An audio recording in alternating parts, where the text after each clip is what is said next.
Support the growth of your favorite digital show with just a text. Support Larry Reid Live by texting GIVE to 404-800-4530. Text GIVE to 404-800-4530 today.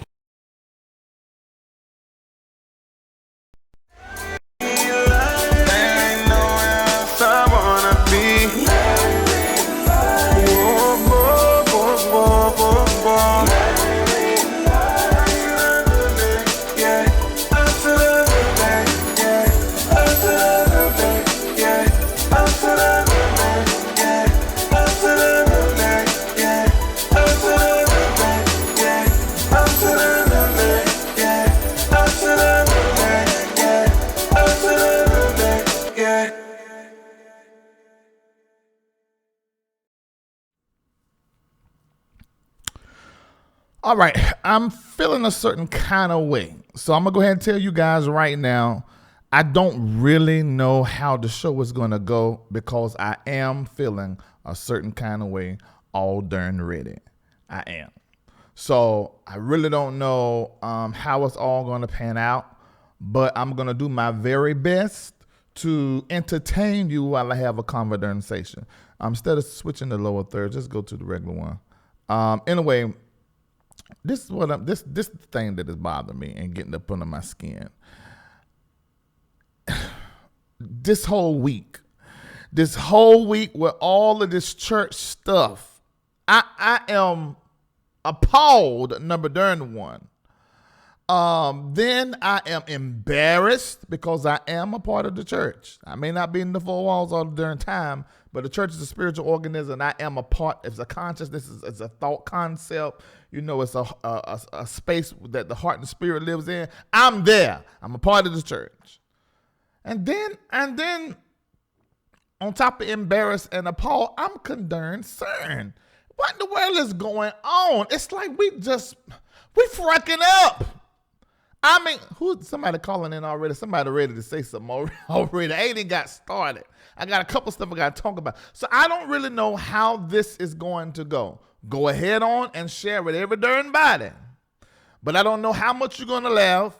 And I really do not know how many friends I'm going to have after this. Because there's some stuff that I got to say. And I know a whole lot of you guys, at least 50% of you guys are church people. And you watch me. You know I'm a Christian. You know this ain't a Christian show, but you come in here and you get your laugh. But I might make you upset today because this whole week, especially this weekend, and the stuff I saw today, somebody needs to say something. Clearly, ain't really nobody that has a voice of influence in the church is going to say something. They just ain't going to do it because there's too many risks. It's too many financial risks. It's too many people risks. It's too many relationship risks. It's too much risk to the kingdom. More like the empire that you guys are building and calling it a church and calling it ministry. And it's really the empire. Ain't no difference from Cookie and Lucius. Just the empire. It ain't the church and it ain't about the people. I'm talking about at large. I do know they're great pastors. I do know they're great Christians. I do know they're great churches that are in the world. They got to be. I just don't know where hardly end up at. This is a full shame. I'm like, what in the world? Okay, so I'm going to discuss some of your favorites. I'm going to just read off some names that I'm going to say some stuff that y'all might not like. And it's some of my favorites, like Bishop Paul S. Morton. I absolutely love Bishop Paul S. Morton. I got something to say to him and about Bishop Paul S. Morton. And then also, as it relates to Bishop T.D. Jakes, I absolutely love Bishop T.D. Jakes. Love. Y'all know I talk about Daddy Jakes all the darn time. But I got something to say to him. I'm just going to say it, sitting right here. I know some of his friends and family members and staff, they watch me. Because in seconds, sometimes I get off and I'm hearing right back from what you have said or others have said or your campus said concerning the show. So today, I'm just going to say whatever needs to be said because I don't know if I can trust anybody to tell what the truth is. I'm going to say something about the Clark sisters today because of something that I heard. Y'all ain't going to like that neither, but I'm going to say it. And you know I love the Clark sisters. Absolutely love the Clark sisters. I'm definitely going to say something about Travis Jennings. I know he got a beehive out there and a whole bunch of folk that love him, but y'all know what it did this week. I'm going to read to you what the woman said online that I didn't have last show and then show you the apology that he issued today. Now, let me say this. He at least attempted an apology. It was an epic fail, but he at least attempted an apology. And on top of that, now that video going to go viral for the wrong reason because he should have called me. Now, you inboxed me.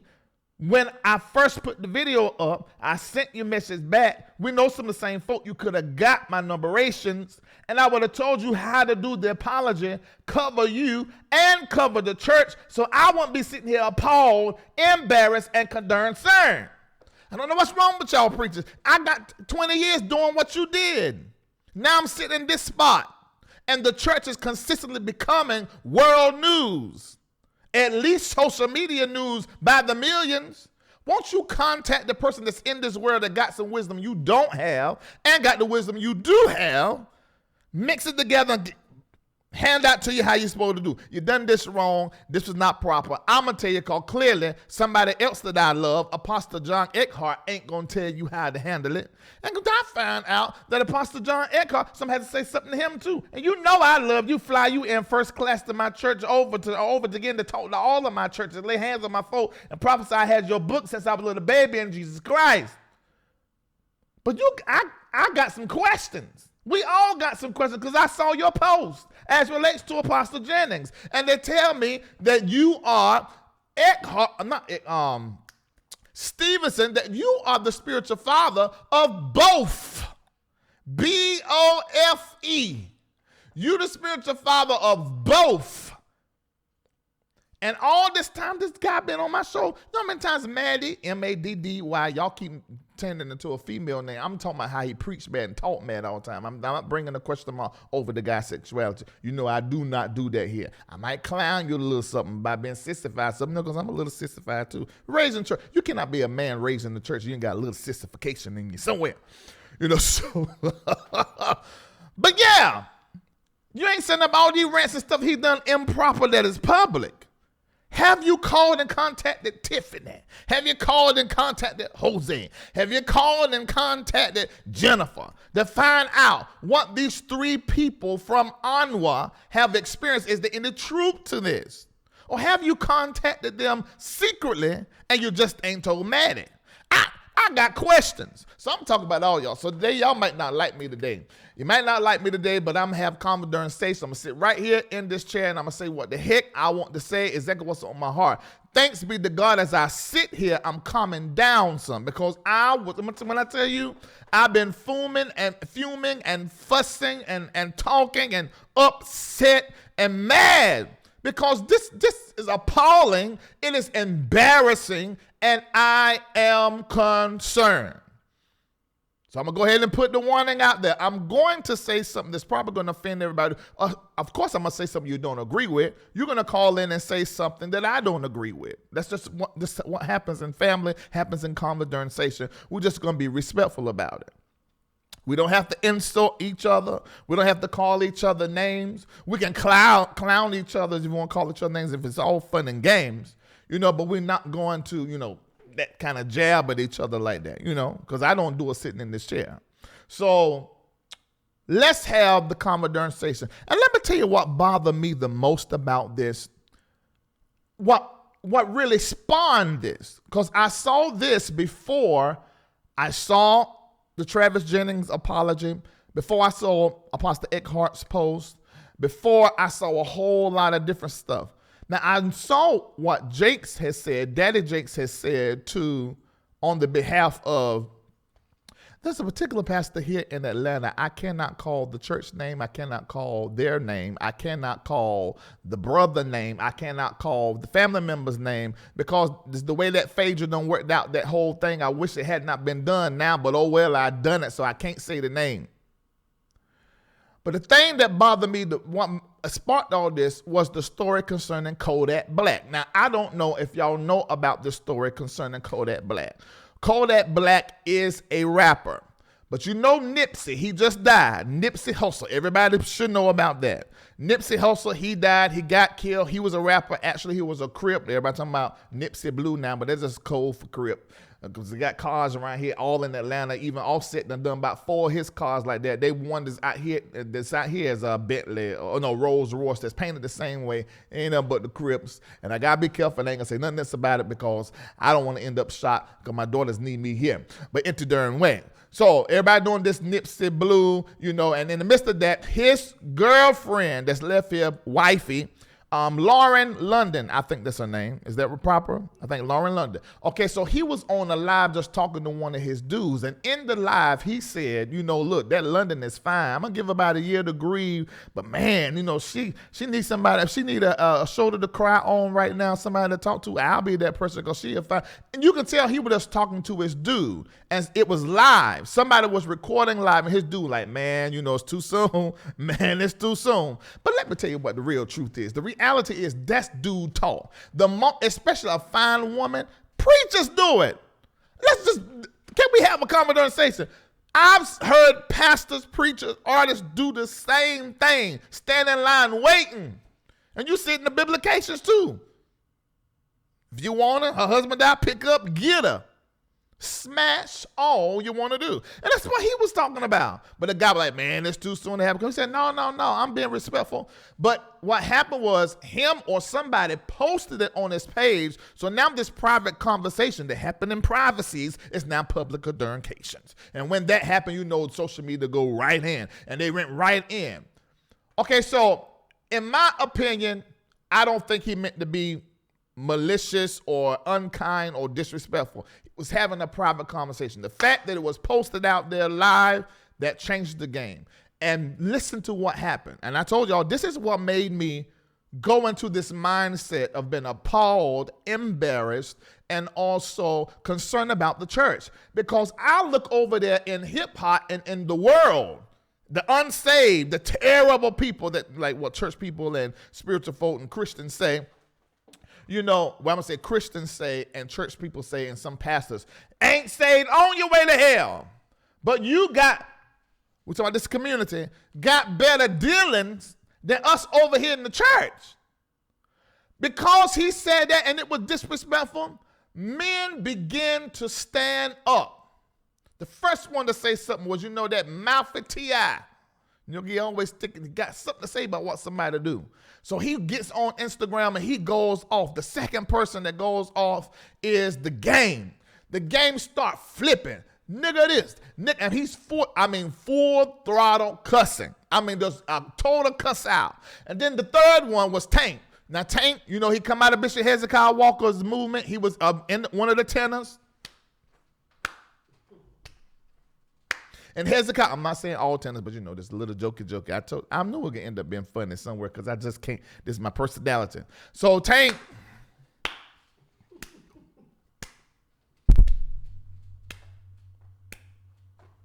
Jesus is the light of the world.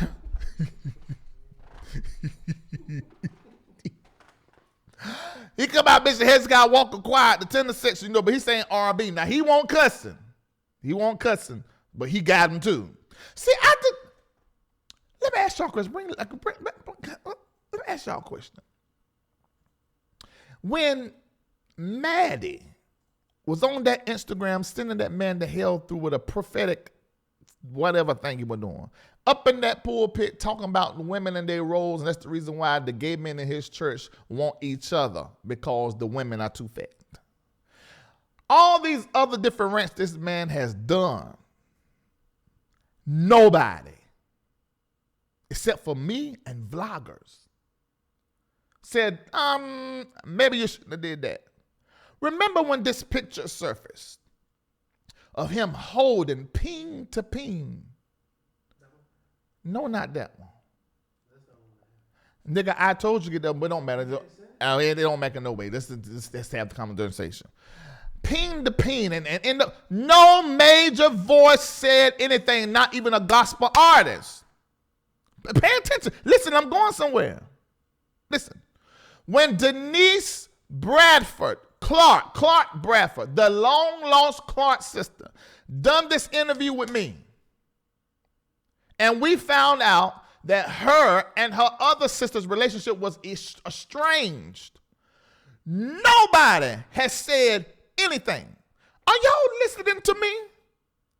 No social media posts. Don't you come tell me what you said in the back room. No, we talking about online, where the crime was revealed, and because I don't talk about it unless it's publications. Right online where it went out from that same platform. Not like what Travis Jennings did and done the video on this page, knowing we want friends and know that I wouldn't be able to get it. You done on your page, your church page, then went on live on your church page and on your regular church service. No, nigga, go right on back to the same platform where you shot that and spewed that mess out. Now go to that same platform and then do an apology that you ain't reading. I ain't never in my life had to read no apology that I gave anybody that came from my heart. So get back to the Clark sisters. How come not no Coach Bishop? Not now. No Bishop Paul S. Morton, that's full gospel. No, basically, no Bishop Ellis, was it Delano Ellis, that's the Black Pope. No Daddy Jakes. Everybody listening to what he said. Nothing. Are y'all hearing me? Then I see this flyer with Bishop Paul S. Morton. I know I'm jumping around, y'all. I'm gonna get to it. The Bishop Paul S. Morton, when I seen this flyer, I think fire got on my feet and shot to the top of my head. And the words that came up out of my mouth, I can't even say here on the show. They weren't cuss words, but they were just the words that just cut. I said, now why in the whole hell and heaven he's sitting up there on that fly side, the victor? This don't make no sense. Do he know what the victor did? Then I thought to myself, I said, wait a minute. He does know what the victor did because he released a letter. Do y'all remember the official statement from the Ware agency? Hello, Robin Ware, how you doing? You're so beautiful, so nice. And he gave this statement as the pastor, and this has been my protege. You know, I cannot believe this. I spoke with Bishop Cousins about, what he has done, and he needs to repent. He's no longer a bishop, and da-da-da. And then that went out, and then I guess they called Robin like, no, that's too straightforward, because when I think about it, I really can't sit him down at his church since he got the board up under control, and that's his church. So I just sit him down as a bishop in the full gospel, so send out this other statement. And I showed you guys that too. I said, now hold on now. Do you know what? And I'm going down this thought process. I'm taking y'all through the thought process. The reason why I'm appalled, embarrassed, and concerned. Because I'm like, these are the people. Go with me now. As a little boy. Got saved at 15 years old. At the same time I got saved, like when I was called in the prophetic, started prophesying. I'm thinking that all of us, are loving Christ, doing the best we can to walk in the spirit and affect this world positively. And this and Jake's and all these fathers, and I got to be careful because I respect him and I respect Jake's. I'm going to always respect these people. But I'm calling y'all into question because this is not making sense to me. Y'all were the people that inspired me. Your songs, your music, your ability to be a pastor and also a music producer and put out CDs and an artist and then able to do film and things of that nature. I'm looking up to you. It was models like you. Put Jake's over there. Models like you who inspire me as a pastor. Just do your stuff as an artist and produce music and things of that nature. You can do movies and things of that nature. And now I'm like, y'all ain't even doing what the thugs Drugs are speaking out. Listen to how these black men checked another black man. Can we get that in the church? Excuse me, can we get that in the church?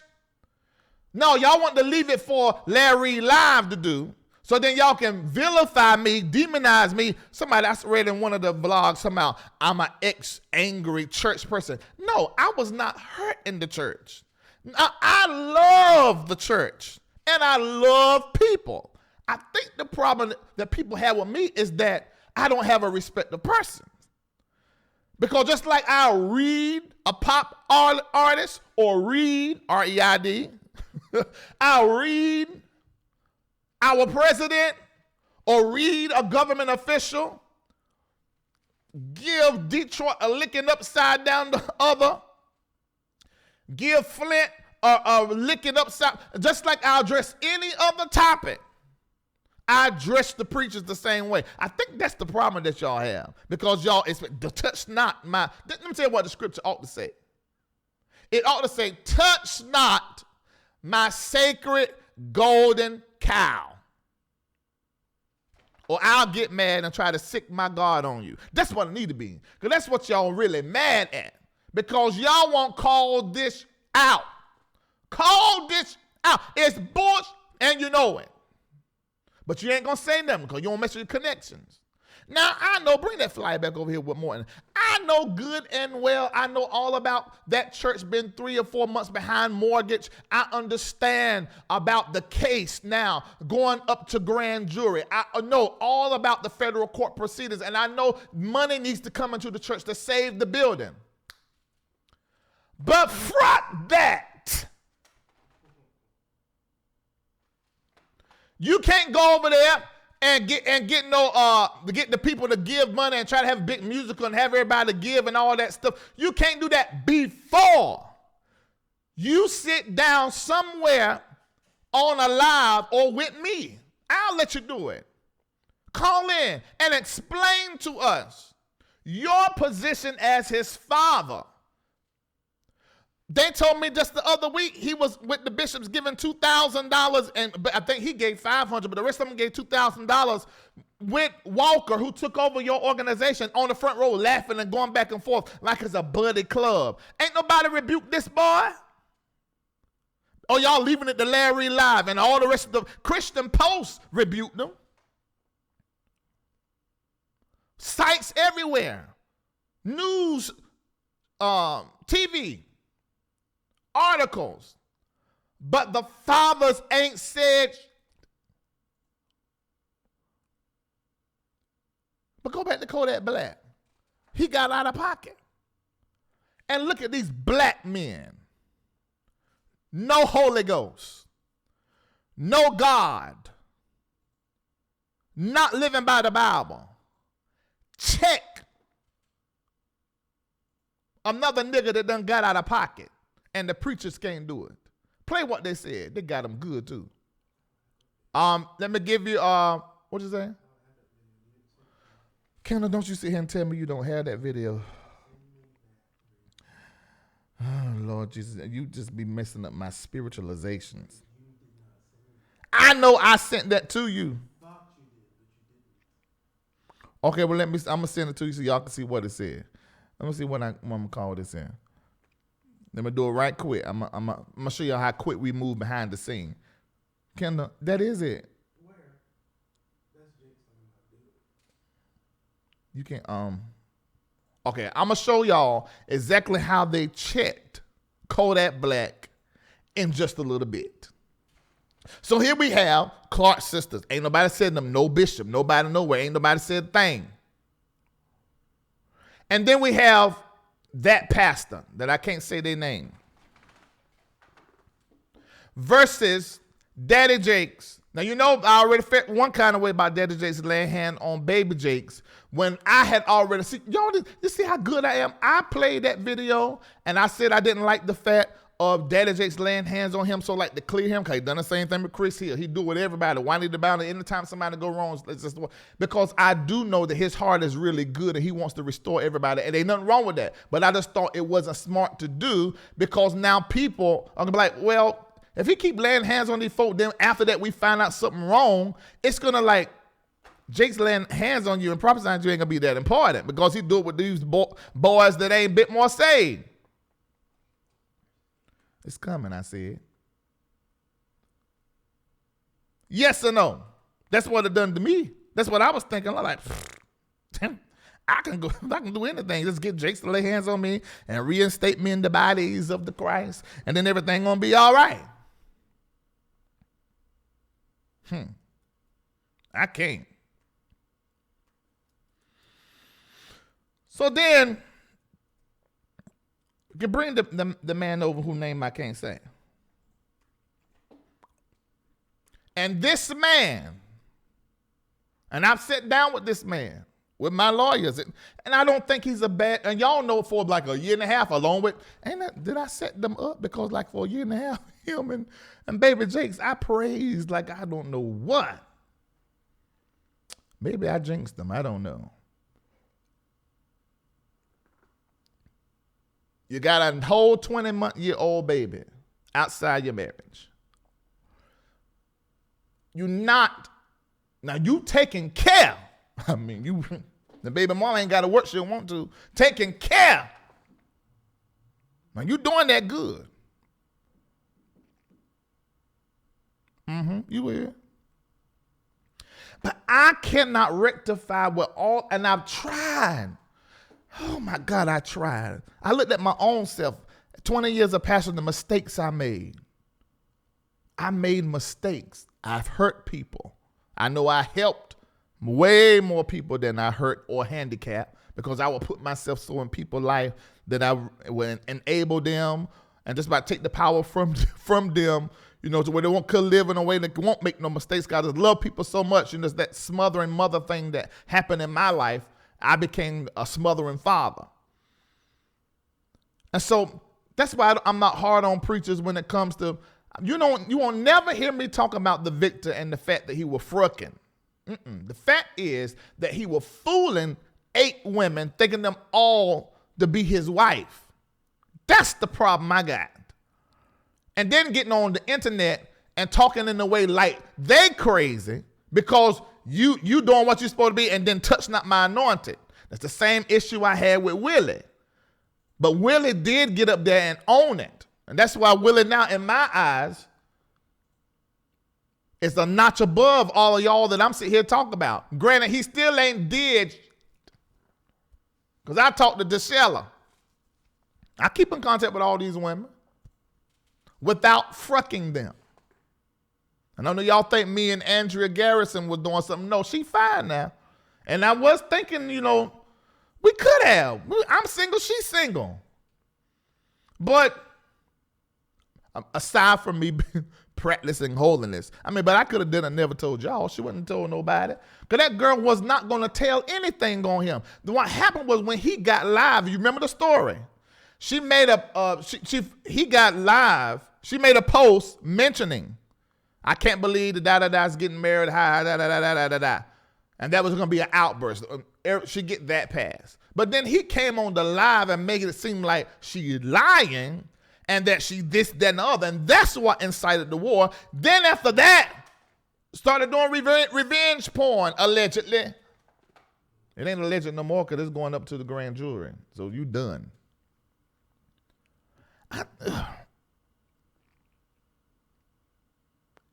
Nobody said nothing. But Kodak Black just said little something. And they got him good. But look what our fathers do to somebody like this man in Atlanta I was talking about, what they saying for their anniversary. Look what they say. Daddy Jakes, what he saying?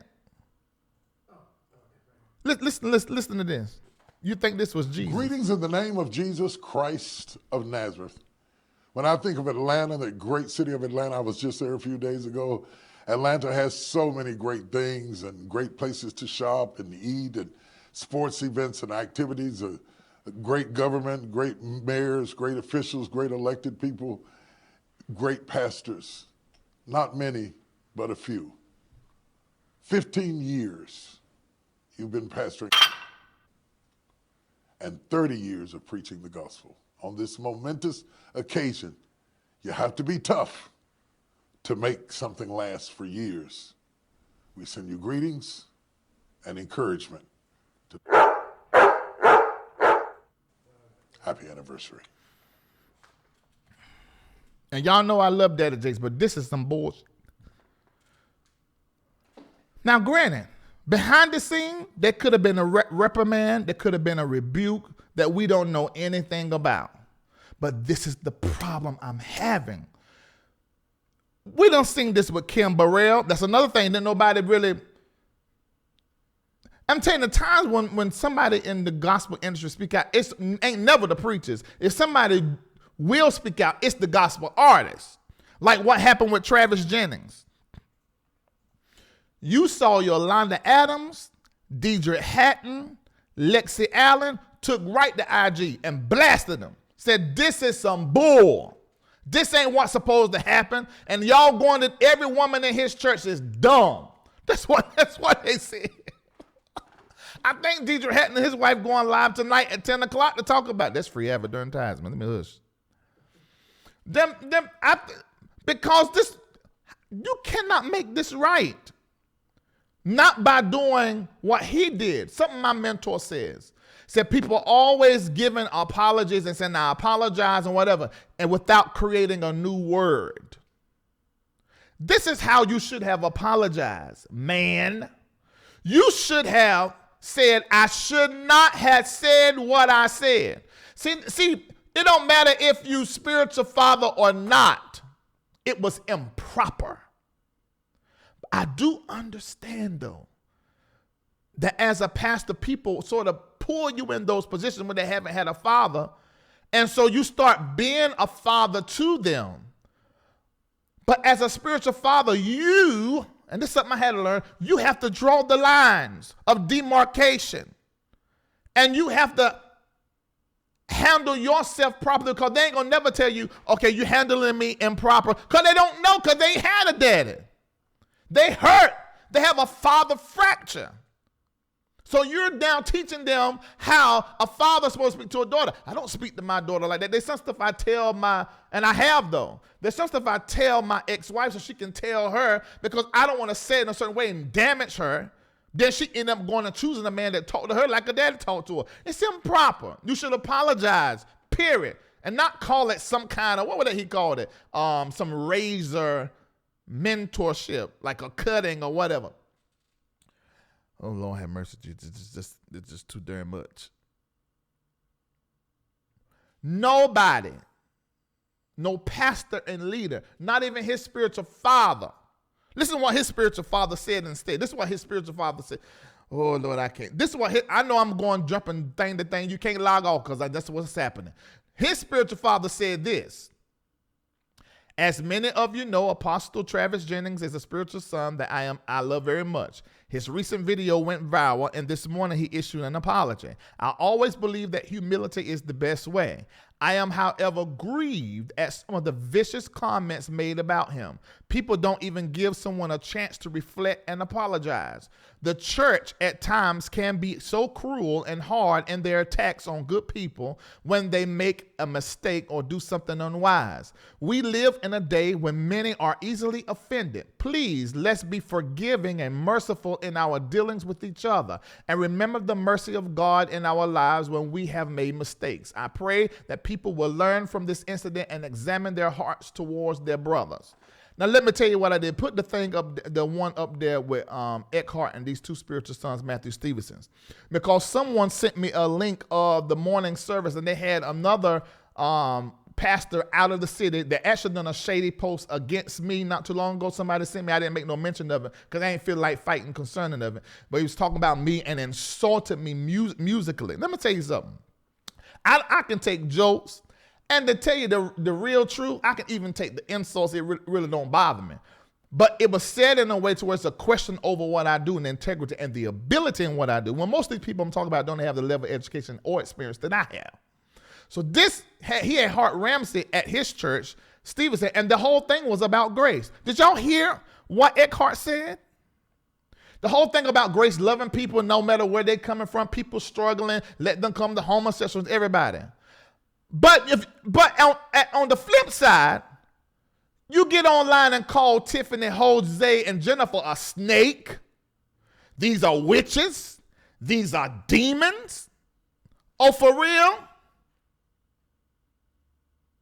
You see, this stuff, this is hypocritical. And then what Eckhart said, talking about showing love and appalled at the comments, but you got to think back to what you said when you were doing the Teaching on Word Network concerning tattoos and preachers that have them. How you open up portals and demons and you need to be a demon cast out of you. You got to remember the stuff that Matthew have said over the pulpit. That was terrible to women and terrible to people that may not be as, affluent or educated as he is.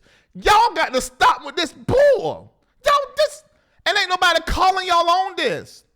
So, baby Jakes, now all of his messages is, I need the brokenness that I'm broken. I need the same mercy of God that my people need. Sometimes in my church, I get down on the altar. You know what? Y'all using this stuff because now it serves you once you in trouble and once you done made a mistake, or you or somebody you like or one of your friends or spiritual sons or somebody who sold $100,000 in you one time like Maddie did to Eckhart, and another $100,000 another time and bringing over Morton and gonna sow money into him. I think I got a flyer of that as well, and that's supposed to be coming up. The flyer, not that one. I said the flyer where he gonna bring Maddie's flyer. You ain't listening. You in the comments. Don't you mess with it out. I will fuss you out. So this is the thing. Now I'm gonna be bringing him. Y'all see this? It made me think. What Jake said, what he said concerning that person, because the person in that black square is the person who named in church I can't name. He coming and Morton's coming. It make me think this whole thing. I'm gonna tell you, if I didn't know God and love the church and have Jesus my own darn self, I would say all of this, frick it. Peace.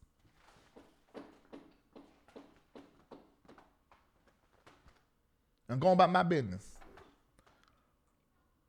But if you watching me, don't you let what I'm revealing or exposing and talking about on this show make you think that God ain't real, that Jesus is not God, and that the church does not have power and is not good for you, because it is.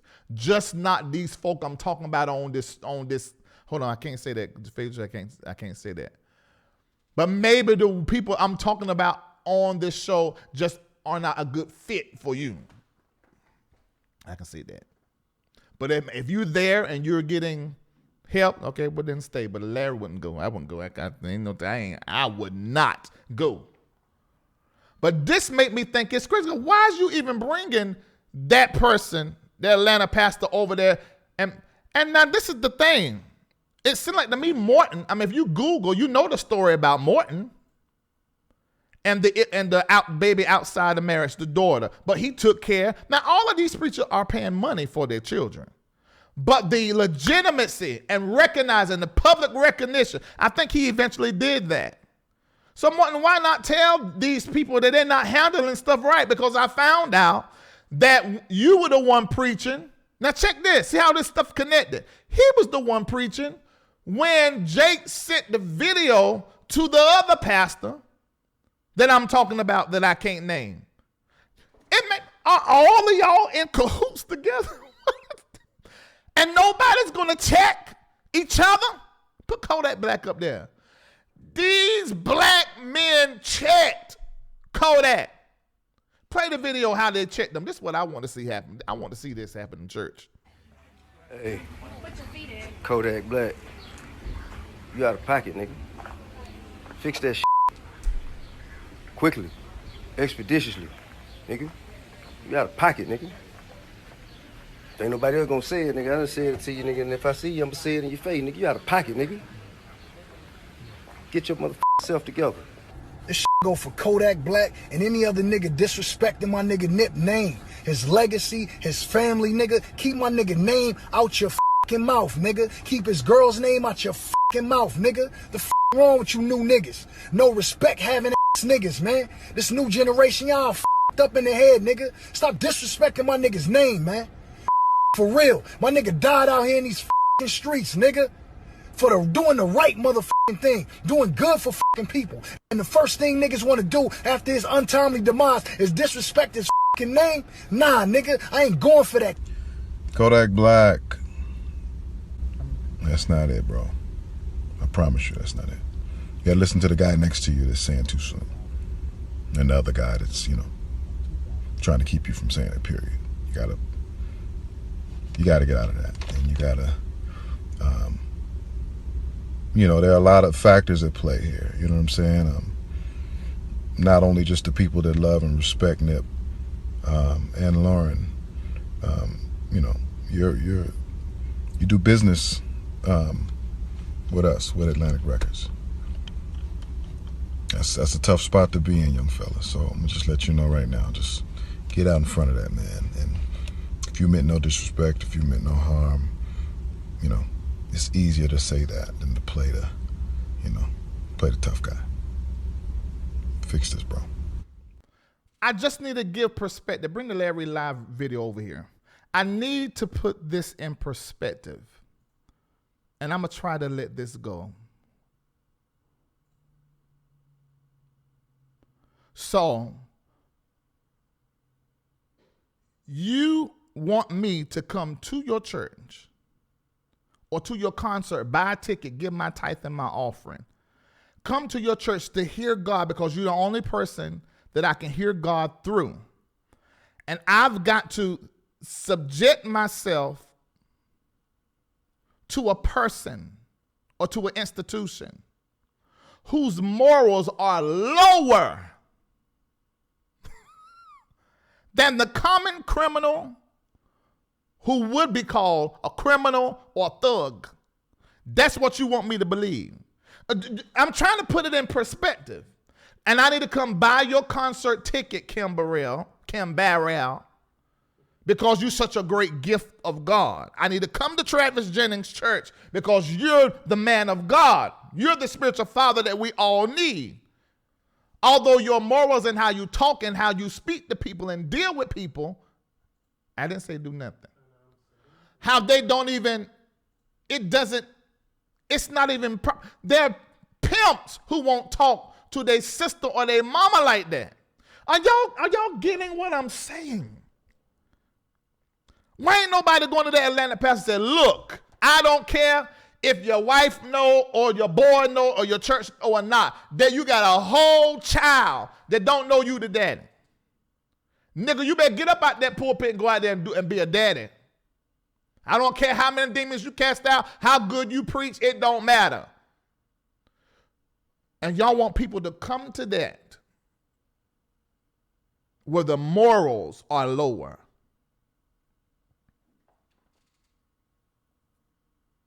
Church need to change. And y'all in them pews, you need to stop saying amen. Stop it. Stop. And start saying change. Note what I'm saying. I'm not telling you to leave. I'm not even telling you to leave the church that you're at. But I am telling you to question the whole hell and the heaven out of the senior leadership, the board of directors, the pastor, and because this ain't line, this don't make no sense. I will stay in the bed and I will keep my money and invest it. I'll find me a holy man, and that's what I do, to give my tithe to. Because a lot of you giving your tithe to these men and they're not holy. The tithe is holy and it belongs in the hand of a holy man. There ain't no way in the world. There's no way in the whole hell and the heaven that I'll be doing that. And nobody's going to check this stuff. None of y'all preachers are going to get online and check this. Where are y'all preachers at? Well, love covereth a multitude of sin. Okay, I do understand that. But this was done publicly. It's out. This is not something that is not public. If it wasn't public, I'll be saying something totally different, because somebody will say, Reid, won't you let this go, because they could have rebuked them in private. That will make me talk more, because that's the problem. It's public. You can't just handle this publicly. You got to say something to the public. This stuff has went before the whole world, millions of people that know what one of our preachers, one of our prophets did. We need to explain to them how we restore them, the restorative process, what methods we're putting in place, that they rehabilitated.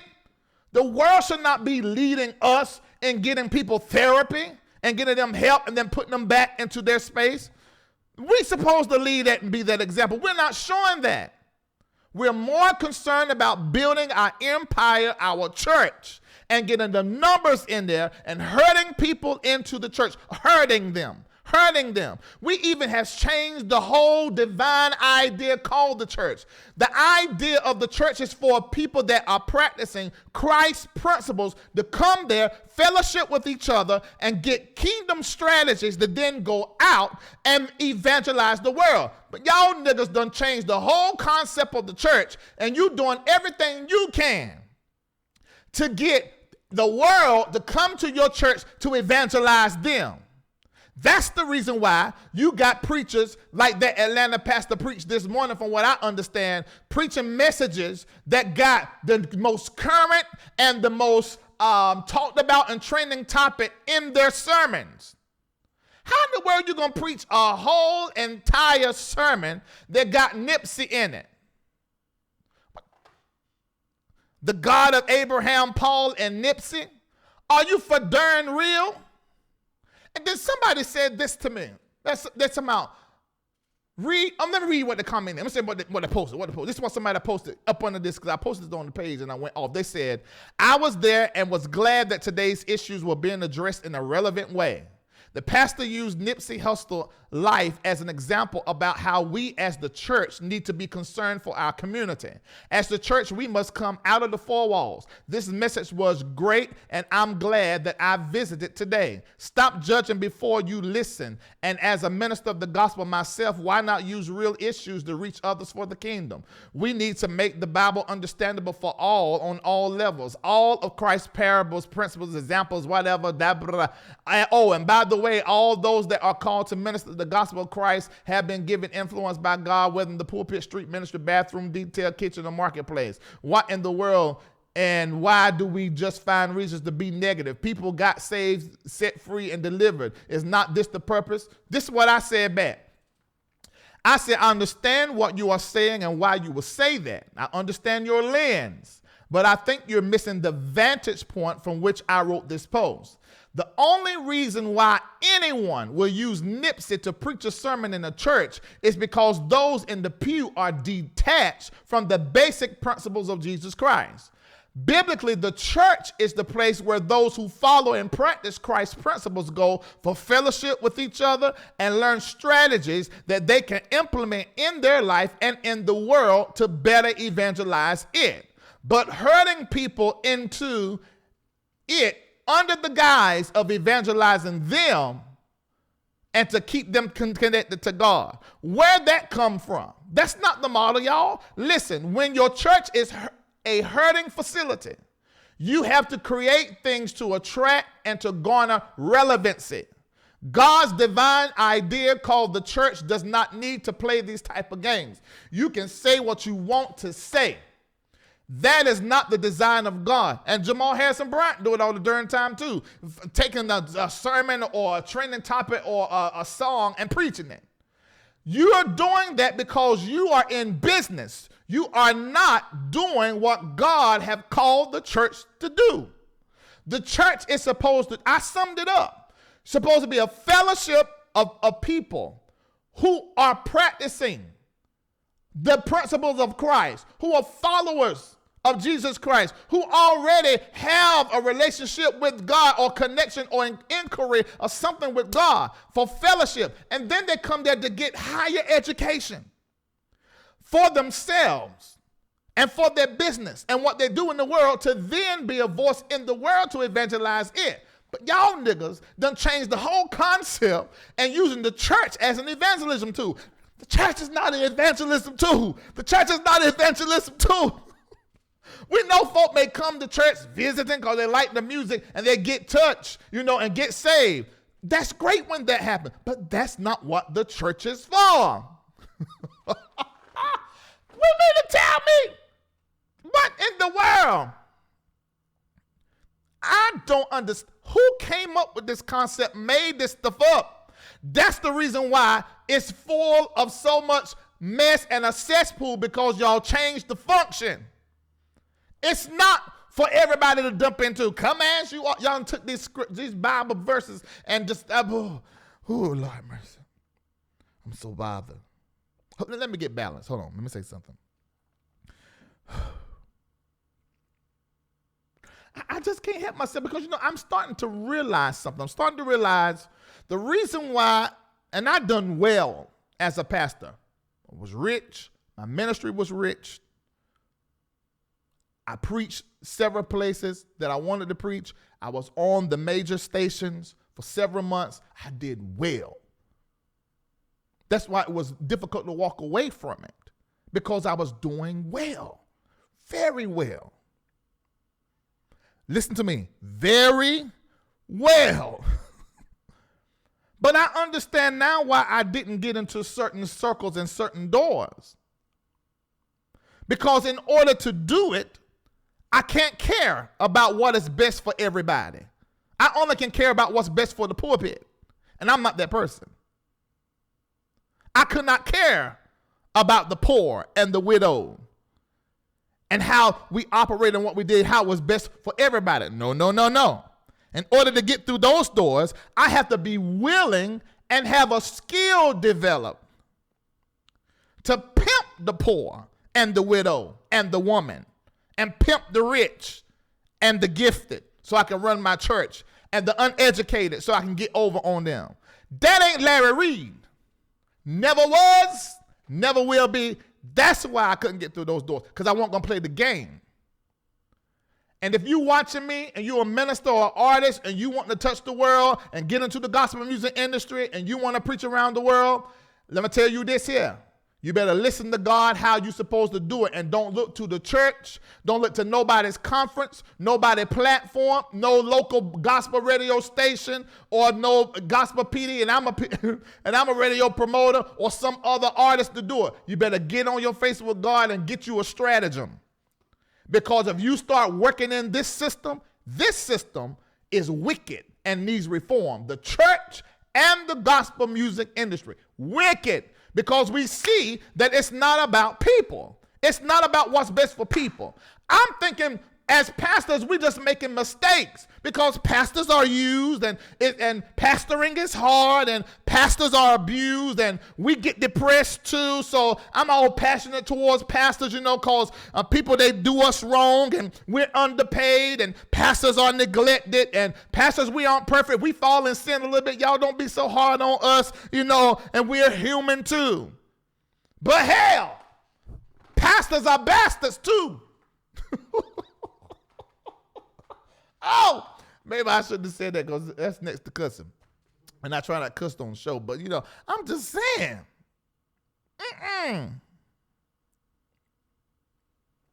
People are committing suicide. People are walking away from themselves. People are hating themselves because of the church and its leadership. Are you hearing what I'm saying? So we gotta change because we're in the business of people and we're doing a disservice. I don't care if we helping more than we hurt or helping more than we handicap and empowering more than we're enabling. What did Jesus say? Leave that 99 and get to the one. I want every pastor listening to me to consider reforming the way that you do church with the one in mind and not the 99.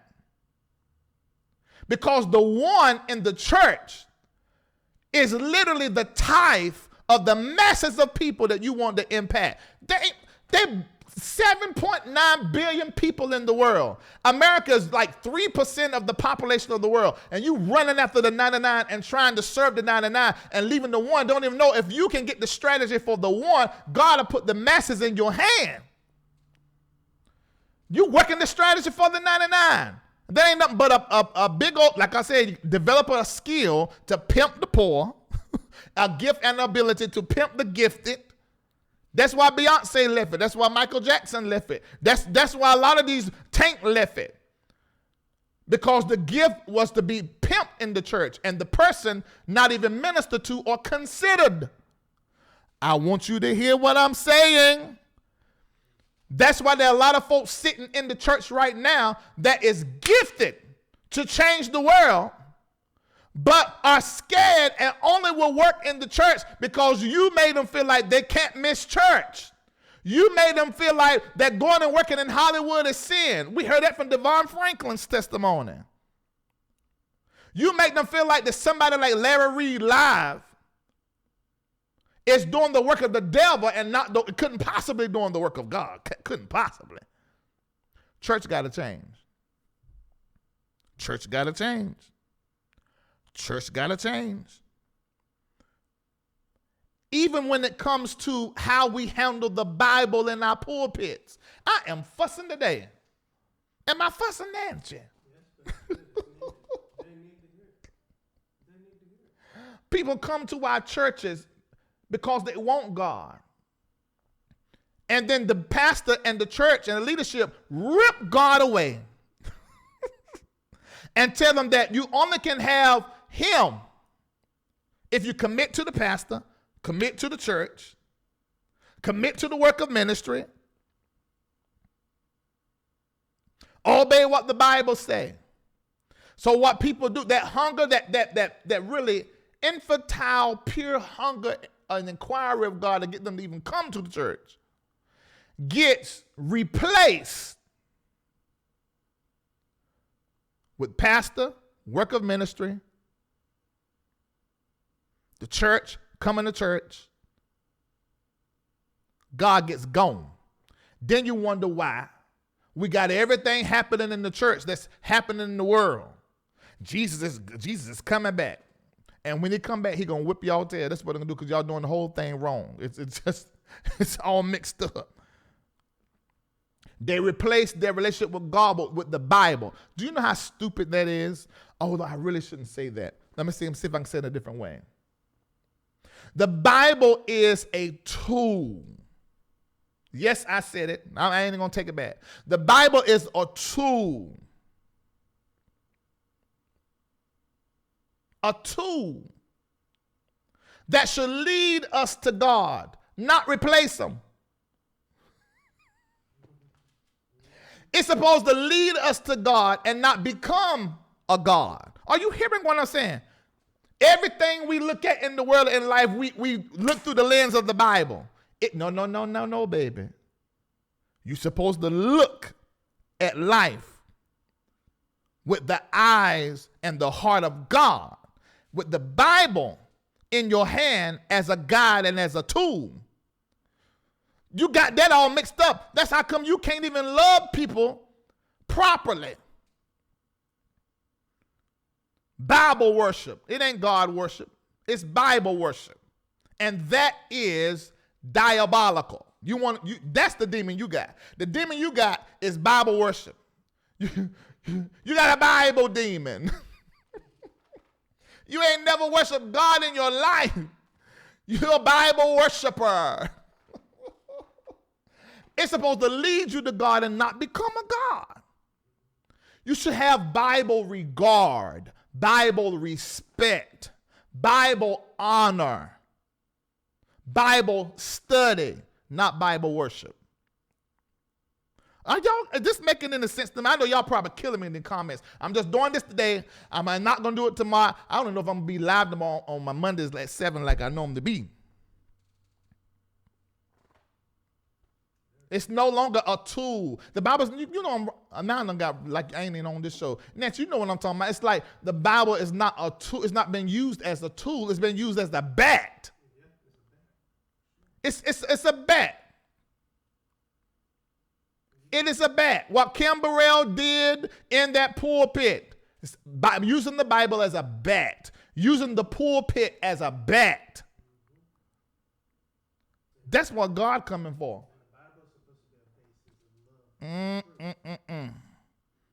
And that's what the Bible becomes in the hands of a pastor or a prophet or a preacher or a Christian, who doesn't have any education, doesn't love God. And the Bible tells you that the word is a sword, it's sharp. So it really should be in the hands of somebody skilled and mature. That's what the church is for. You're supposed to come to church as a follower of Jesus Christ to get them strategies and the know-how. How to use this thing to then go out into the world and evangelize. Oh Lord, it's like when you take that Bible and it get in the hand and it gets the hand of someone that don't have a relationship with God and only got religion, even if that religion is the Christian faith, and you put that in their hands, and inside they're a bigot, they're biased, they're a male chauvinist. Come on, women, back me up. Back me up. They're racist, but they got the Bible in their hand. Many shall die. Many shall die and be led astray. Whether it's a Bible in the hand or the word of the Lord in the mouth of a prophet or a pastor, if that person is a bigot and they are prejudiced, we got a problem. In fact, we got a weapon of mass destruction on the loose. Okay. All right. Have I said everything I wanted to say? Let me think. I think I have. I feel like I'm at the end of what I wanted to say. No, I ain't through with Travis. I ain't through with Travis.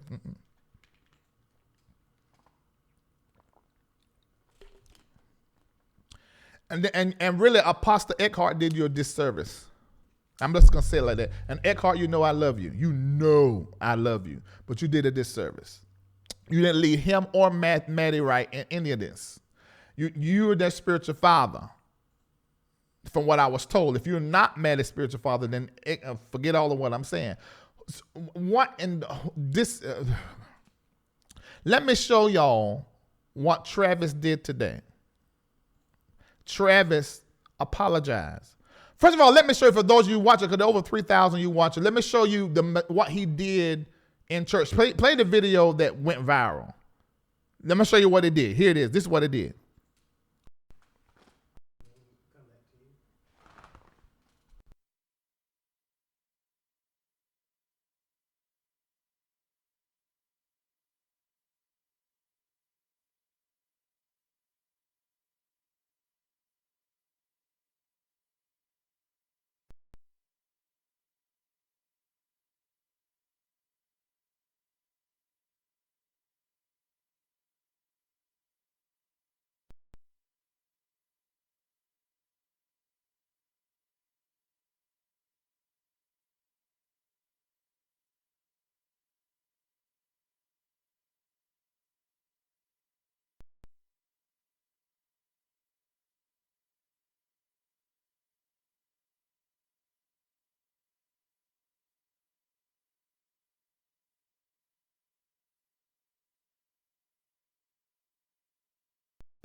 Okay.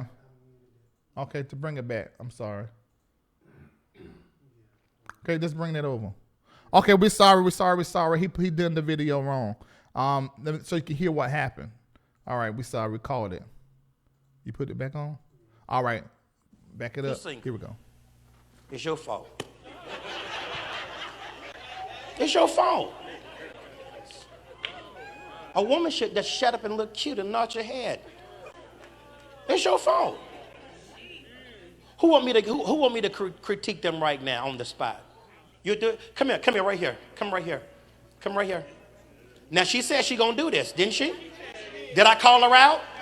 Did she come on herself? All right, so you need to lose weight. Find a good bra.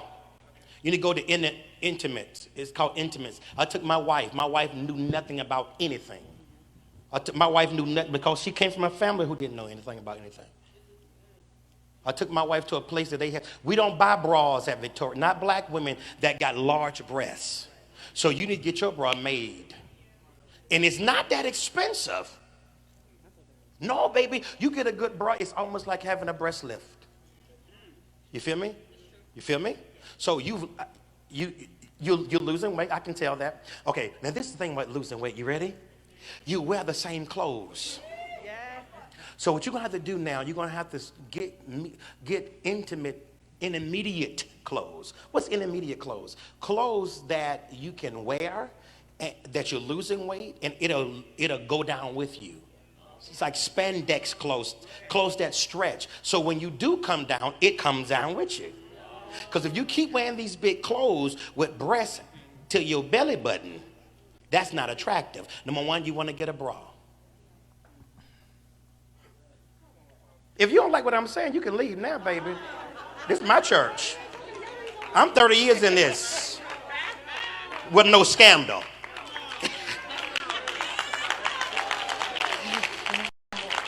All right. So number one, bra. Number two, get some new clothes that can come down with you. All right, you ready? You're absolutely amazing, but guess who you're the savior. So you're going to attract men that you got to save. And half of those are going to be homosexuals or deadbeats or men that always have you ready for this? How old are you, baby girl? Oh, you're 30 years old. Okay, you're 30 years old. So guess what man you want? You want a man that he's a puzzle. Yeah, you want a puzzle. Mm-hmm. That way you're looking puzzled now. Because you want a man that you can help put his puzzle together. Your mother, whoever raised you, put too much responsibility on you, and it broke your adolescence. So guess what's going to happen to you? When you turn 35 years old, you're going to get butt naked and start doing young folk stuff. Oh, yeah, 35 is going to be your year. But I curse it now. 35 is going to be the year that in mid-30s. Say why? When you've never had a youth. You're going to have to now, the enemy is going to try to cause you to relive what you never had. You never went to a party, you're going to a party. You never had a one-night stand, you're going to have a one-night stand. You never drunk, you come talk. Raise your hand if you know Apostle ain't lying. You went through that one time or two. All right, you got delirious. The church has a responsibility in the community. For those of you who do not know, I did pastor 20 years. This is why I have to say this, because people don't know this. So I'm not somebody just talking, some novice. Like I said, most of these people I'm talking about, I've done what they have done, have more education and probably more experience than them. Most of them are only one-trick ponies. They only pastor instead of churches. I've done that, and I'm a gospel artist, a Stellar Award-nominated gospel artist, and a producer, and have done acting and stand-up comedy. I have a whole lot of talent. So my vantage is coming from a world view. And I love the church and I love pastors, but I ain't about the bullshit. I just ain't. And I ain't never been. There's so many things wrong with what he said. It's like for the first time I'm hearing him say, my wife come from nothing. You ain't even say nothing about your wife in the apology video. What's wrong with her? Is she letting herself be sold out for red bottoms, for being the first lady, having bills paid? Because I know he probably taking good care of her and probably the rest of these women. Because we see that on Love and Hip Hop. But if y'all say nothing about them women and Mimi Nim and how, what's her name, Stevie J be going between this one and that one, all that kind of stuff. And all. No, because the preachers are pimping the women doing the same thing. I told y'all, when you got a pastor or a preacher with that Bible in their hand and they're chauvinists, that Bible in their hand, they're a bigot. That Bible in their hand, and they got all these other things on their heart they haven't dealt with. Anti-Semitic. Man. Now, after this video aired, I found a post. One of the women in the video, look what she said. I ain't gonna read all of it because it's she said, as one of the women who volunteered to be spiritually critiqued during last night's encounter. Forget it. I can't take it. I can't. What is a spiritually critique? What is that? Come back to me. I ain't reading nothing. I can't. Girl. Let me show you what aired today. It's 7 minutes long. He aired this today. He did not air this on the same platform that he made a mistake. See, this is the problem because somebody talking about Reid. Somebody texted me and said, Bishop Morton has handled this on the backside privately. Please do not make him look a certain kind of way. What happened did not happen privately. It became all our business. And the entire Full Gospel Church, the vision he built that Walker has now, has been a question mark raised over the integrity of how you handle a bishop. Won't y'all handle these bishops and these pastors the way y'all handle the pregnant women that out of wedlock? How y'all will make them come up in front of the church, apologize, sit them on the back pew the whole time, they 9 months pregnant, while the nigga that got them pregnant can still play the organ and still be in the choir? When you got that Bible and chauvinism, you end up with this kind of bull. When it's about power and money, show that flyer with Morton up there. And this may not be who he is. And I would like to think he's not like that, but this is what it's looking like. But you just said that he needed to be set down, and y'all ain't came back and told the public of how you handled this. Tell us what you did. This is the learning moment. Get back to Travis. Eckhart didn't tell you right. He done a little post for you, but he did not tell you right because you handled this wrong. This works for church people, but it does not work for all people. And when you are on the www, that's the World Wide Web, when you are up there, you have a responsibility now to make it make sense. This don't make sense. Ain't none of this making any sense. And you're not representing Christ and God well. We look, y'all, I'm going to say we looking really stupid.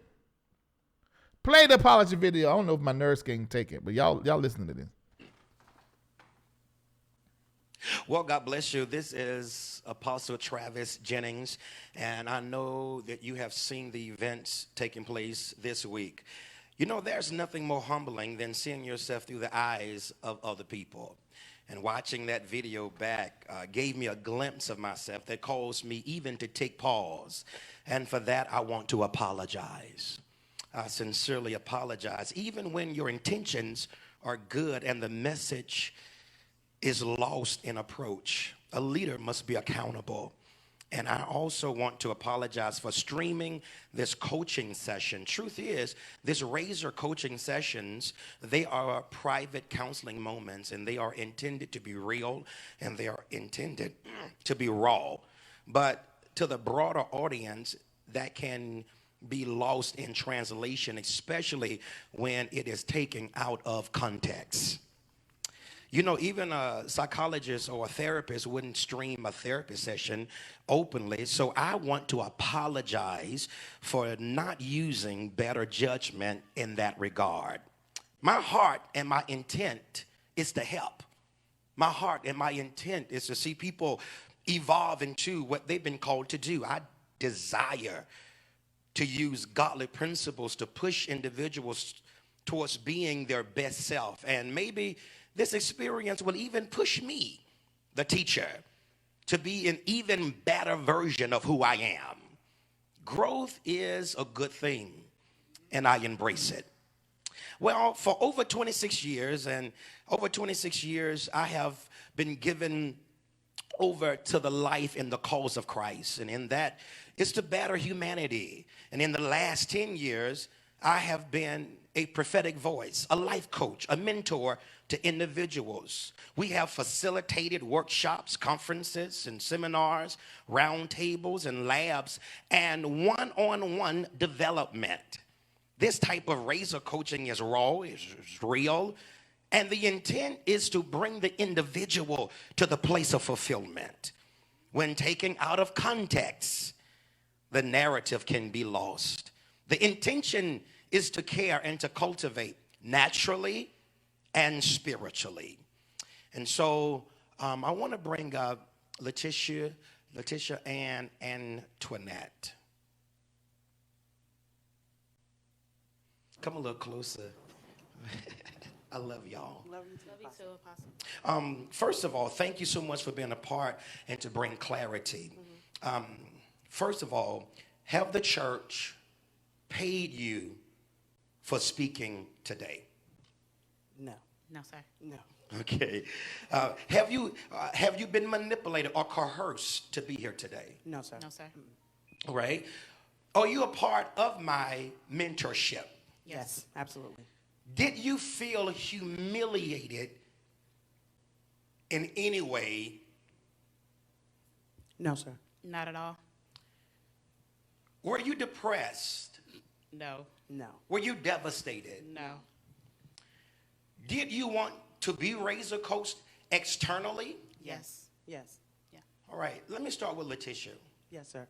As I said to many people, I love my apostle. He's my leader. He is my spiritual father. He is the voice that I listen to for prophetic coaching. This man has not offended me.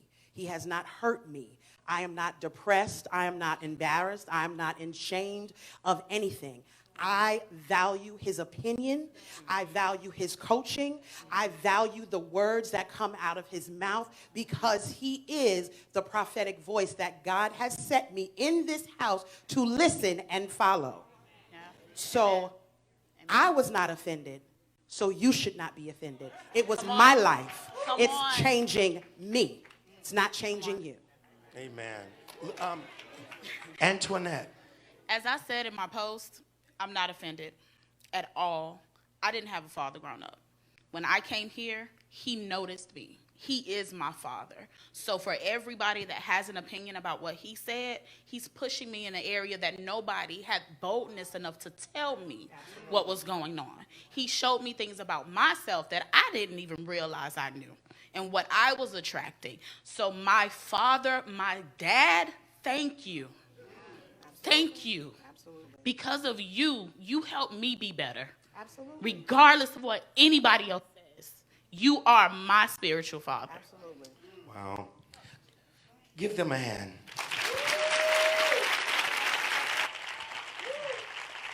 Now, I want to talk to Harvest Tabernacle. Listen, there's no need to fight with anyone online. There's no need to defend the perception of what people think had happened in that time. Context and content is key. And I know my intentions were pure. My desire was to help. My desire was to cause people to discover, develop, and really cause them to be deployed. No matter what anyone says, I am not offended by this one moment, because this one moment does not define my life. Nor am I defined by people's perception of what they may believe my intent was. Let's move forward with love and compassion. And if you feel led when this post has aired, I want you, if you're led, to share this video. I want to say this. When this took place, the Holy Spirit told me to quiet yourself. He said, Travis, don't react. Because that would spread the fire. And because I obeyed Holy Spirit, I make this declaration again that the narrative was lost. The context was lost. But the intent was to care and to cultivate. And I absolutely appreciate you, Harvest Tabernacle Church. And I'm not hurt by anyone. I love everyone. God bless you. Don't bring all three. Okay, let me say this and bring all three of them over, because this is the spiritual son of Apostle John Eckhart. I'm going to make this statement because I want to be balanced in what I say. I do understand when somebody does not have a spiritual parent and the church and its leader becomes like a foster family for them. If they do not have, I said spiritual parent, I mean like natural parents. I get that. I do understand that spiritual parents will birth you, that sometimes your mentor becomes your tormentor. But we have to be mindful of some things that could be happening on a human level that has nothing to do with the four walls of that church or any kind of spiritual, apostolic, prophetic kind of going on.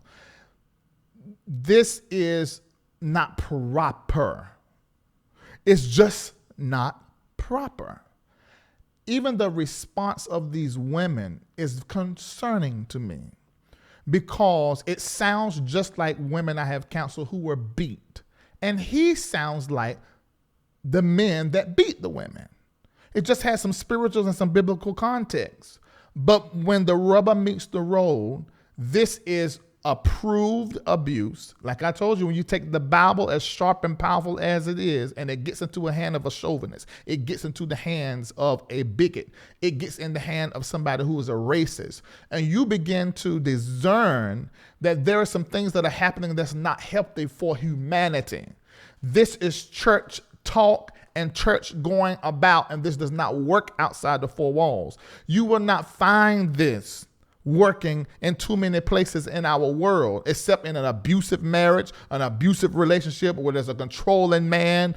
This is not proper. And Apostle John Eckhart, who I love, like I said when I said concerning Bishop T.D. Jakes earlier, who I love, I still think what I think about that.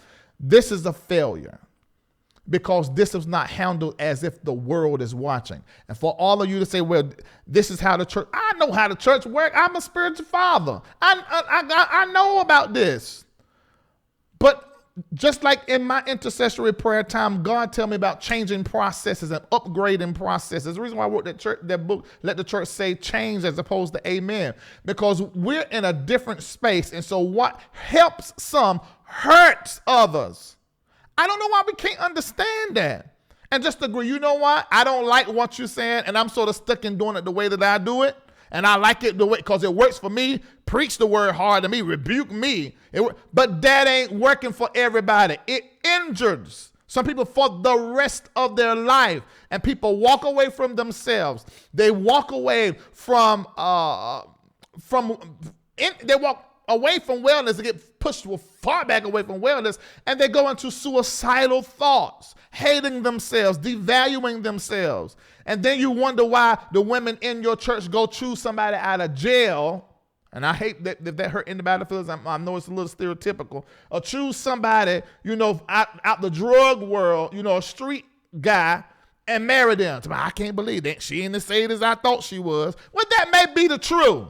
But the reality is, you are her first tormentor. You are her first abuser. You are her first bad husband. You, the pastor. I know y'all are probably really upset with me in the comments. I can go back and read any comment, but I know y'all really killing me now. But I'm telling you this. I don't give a fuck. I know somebody might be watching me and saying, how am I supposed to listen to what he's saying? He always playing with cuss words. This is entertainment. I just happen to be doing a church show today. And every once in a while and all week long. It's like I do more church shows than I do anything. But y'all all the time doing something. All right, I'm done. I'm opening up these lines. I'm going to open up these lines. There's a lot of you online now. I just released a new song called Smile. Go over there, pick it up. Now, this is a positive song. So get that. So we're going to play that advertisement. And then I'm opening up these lines. I want to hear what you got to say. And remember, you do not have to agree with me. You don't have to agree with me. This is a platform for everybody to say whatever they feel and whatever they think. Whatever you feel, whatever you think, is going to be respected and it's going to be heard. There are thousands watching, over 3,000 people that are watching right now across all of our platforms. So call in. You got 1 minute, though. Go to another shot. You got 1 minute. 1 minute. Write down that. You got 1 minute, and you will be able to. And in the comments, I'm going to put the link where you can get the song. So play our text feature so people can sign up for that. The text to give. Y'all support what we got going on. And then also concerning the song. We're coming back. Open up the lines. Support the growth of your favorite digital show with just a text. Support Larry Reid Live by texting GIVE to 404-800-4530. Text GIVE to 404-800-4530 today.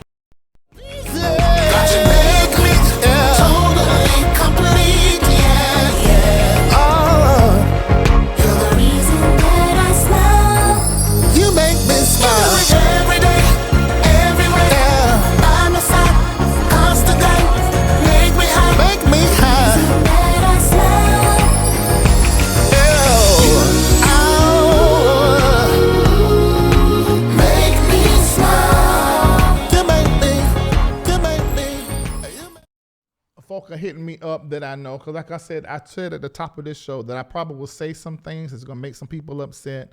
I'll probably say some things that people would not agree with, and because I would have to talk about some of our sacred cows or golden calves. But none of us are above having a conversation or being questioned. I don't think I said anything that would be malicious to anybody. I just said what I thought and what I feel. Now it's time for you. Yeah, I did. Now it's time for you. Are you talking to me off camera? Let me do my show. Let me do the show. Thank you. All right. So I'm about to open up the line so you guys can call in and say what you have to say. I've said my piece. I'm going to see what you say. 1 minute now. 1 minute. Let's go. Caller ending in 9761. What's your name? Where you calling from? My name is Sherry Ann Turpin, and I am calling from Washington, D.C. So the word that comes to mind when it comes to Travis is trickster, con artist, jackass. Pretty much. I commented on that, but what really disturbs me about this is the ways in which he is basically, I guess, training or grooming these women to accept verbal abuse and at some point physical or sexual abuse based on what? Based on the fact that he does not like what dress size they're wearing, or he doesn't like their bra. All of those things that he seems to label under fatherhood. I have a father, and my father and I did not get along when I was a kid, but my father never did anything crazy like that.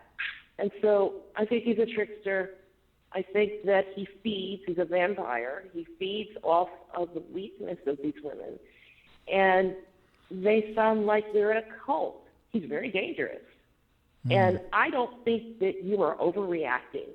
I think that you are sounding the alarm because we see black men and black women tearing each other apart in a space that is supposed to be nurturing. How can we survive the Trump years if we can't even have a place where we can feel safe? You have these dark-skinned, full-figured black women who are being subjected to this language, to this energy that basically says you are not loved, you are not valued, you have to denigrate yourself in order for your brother to love you or to respect you. This man does not love women, he does not respect women, and he is teaching our young boys and young girls that is okay. Listen, and that's what I thank you so much for calling in. But I'm gonna say this while you're on the phone, and I want you all to hear what she said. And I saw what Penny Ford in Germany just said as well. I understand the church world. I get it. I have done it. Rebuking for the, like he said in his apology. He said his intention is to help. I believe that. I believe he think he's helping. But this is what I think. Most people that do that, I don't think they do it. It's called they're mean. It's a culture. It is something that's passed down even spiritually in the black church, particularly, that we feel like that this is a part of birthing because it worked for a few or maybe worked for somebody off the street. But we have to now reform the way that we've done things and really think expansively. From what she just said, it really sets a woman up for abuse. And all the other effects that happen in the mind because of the energy that's coming behind it. We have to consider that. Y'all, we can't just be like, well, that's because y'all ain't saved and you don't know about the apostolic or the prophetic or fatherhood and we do over here. No, that's cultic thinking. No, you need to think outside that box. We need to find the thing that works. I think, to praise Jakes, I think Jakes has found a way to preach the gospel and run a church and a ministry in a way that people, when they hear him, they don't feel insulted. In fact, the first time I ever heard anything from Jakes, I cried every time. It just touched my spirit, made me feel like, because he really was the father of bringing into the church language behind the pulpit that soothes, that empowers and encourages. This stuff that I'm seeing that's going on, that I saw that Travis do, this is the kind of stuff that I saw in the church all the time. And I participated in it early on because I thought that was the way. This is improper. I hope you guys have heard what this co-host has said, because it has to be concern-centered. Thank you so much for calling. Thank you for taking my call. All right. Next caller. Caller ending in 8230. What's your name? Where you calling from? Hey, God bless you, Larry. It's Conrad. How you doing, brother? I'm doing good. Where you calling from? From New Jersey. Act Okay. like you don't know me. Oh, I didn't hear what you said. I didn't hear your name. It's Conrad, my friend. Oh, okay, gotcha. Conrad. They called in the Yeah. other night. Gotcha. Yeah, man. I just want to say thank you for some of the things that you said today. Mm-hmm. You know, I love you a lot. I enjoy the show. And one of the things that you said that was encouraging was that even though all these crazy things are happening in these churches, for people not to feel like they shouldn't find a church that they could go to. Exactly. Because it's so important for us to have a relationship with God. So sometimes when we get all upset, when we see all this foolishness happening in these churches, sometimes that can take away the motivation of wanting to go to church and have that type of relationship with people where we can have fellowship and help encourage each other. Mm-hmm. So I really appreciated the fact that you said that. I've been saved 27 years, praise God. Mm-hmm. And I was glad to hear today that you said that you were saved when you were 15, because so was I. So that was great. And I just wanted to also really want to encourage everyone. If you look up the Bible in Matthew chapter 7, verse 15 to 20, it lets you know how you can identify people, and it's by their fruits. You know, it's not, you know what I mean? So when people go out and say the church, the church, the church, the church, if it's not love, if it's not according to the word, that's our guide. But again, I understand what you're saying. We don't only have to use the word, we also have to, live by it, and people will see our fruits from it. But I see a lot of these guys want to be entertainers rather than just allowing the Lord to use them. See, I'm no longer mine. I'm God's. And I have to allow the Lord to use me, not for my glory, but for his. And I think a lot of these guys, from all the clips that you show, even the clips that I find online, they're busy being entertainers and wanting to get that praise rather than pointing to who saved them, if they are even saved. Maybe So that's rather maybe than that's pointing at to the our root. Maker. Maybe that's at the root of some of what we're seeing. Maybe that is at the root, because I agree, because if they were saved, this wouldn't be happening. Yeah. Thank you so much for calling. Anybody can go out there and say what they want, Yeah. Thank you But so much. tell them by their fruits. That's All true. right, I'll see And you. Thank you so much for calling in. And I would have to say that I don't care how gifted and powerful and talented they are, if it's not coming across like a love move or a love gesture or a love message, even if it's correction, that ain't working. Maybe I will say that these pastors, because there's an entertainment that is sort of tied to the art of preaching, because that is an art. And when it comes to being a singer, there's entertainment performance that is tied to that. But I will say, as I showed today, that those people that are in the Christian faith and the gospel industry and the word industry, they're doing that. You're the entertainers that are outside of 4 walls of church are practicing better morals than you. Look how these black men that we would call thugs checked Kodak Black for how they perceived him to be disrespectful to Nipsey's death by saying what he said concerning his woman.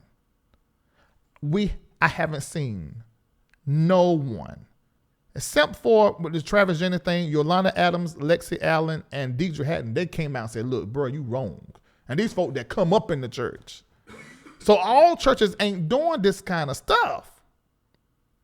So like Conrad said, and that's why I said what I said earlier, all churches are not doing this, and all churches are not bad. No. And don't let anything that I talk about on the show, because I only talk about what is public. So like I'm digging up and telling nobody business. If it don't get online, Larry ain't gonna talk about it, even if I know.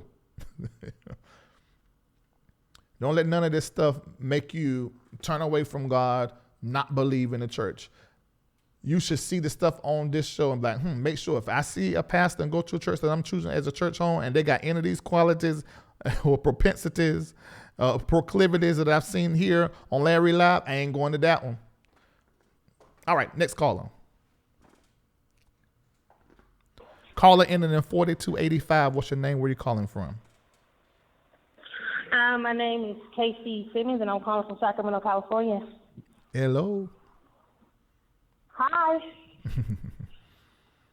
Hello. All right, we hear you. Go ahead. We ready. Hello. I can hear you. We ready. Can you hear me? Yeah, I can hear you. Oh, I'm sorry. My phone was on mute. I'm so sorry. Hi, my name is Casey Simmons. Yeah, I'm a goofball. And I'm calling from Sacramento, California. First, I wanted to tell you you're doing a wonderful job. Thank you. You are bridging the gap between the younger generation and the older generation. I grew up in the body of Christ, okay? Okay. So I know the word, understand it. But I'm also rough around the edges. When you started talking about Kodak Black, immediately I just kind of felt like, you know what? I think us as believers are missing the whole point. We don't correct our pastors. We don't correct people from the pulpit. We don't keep it 100.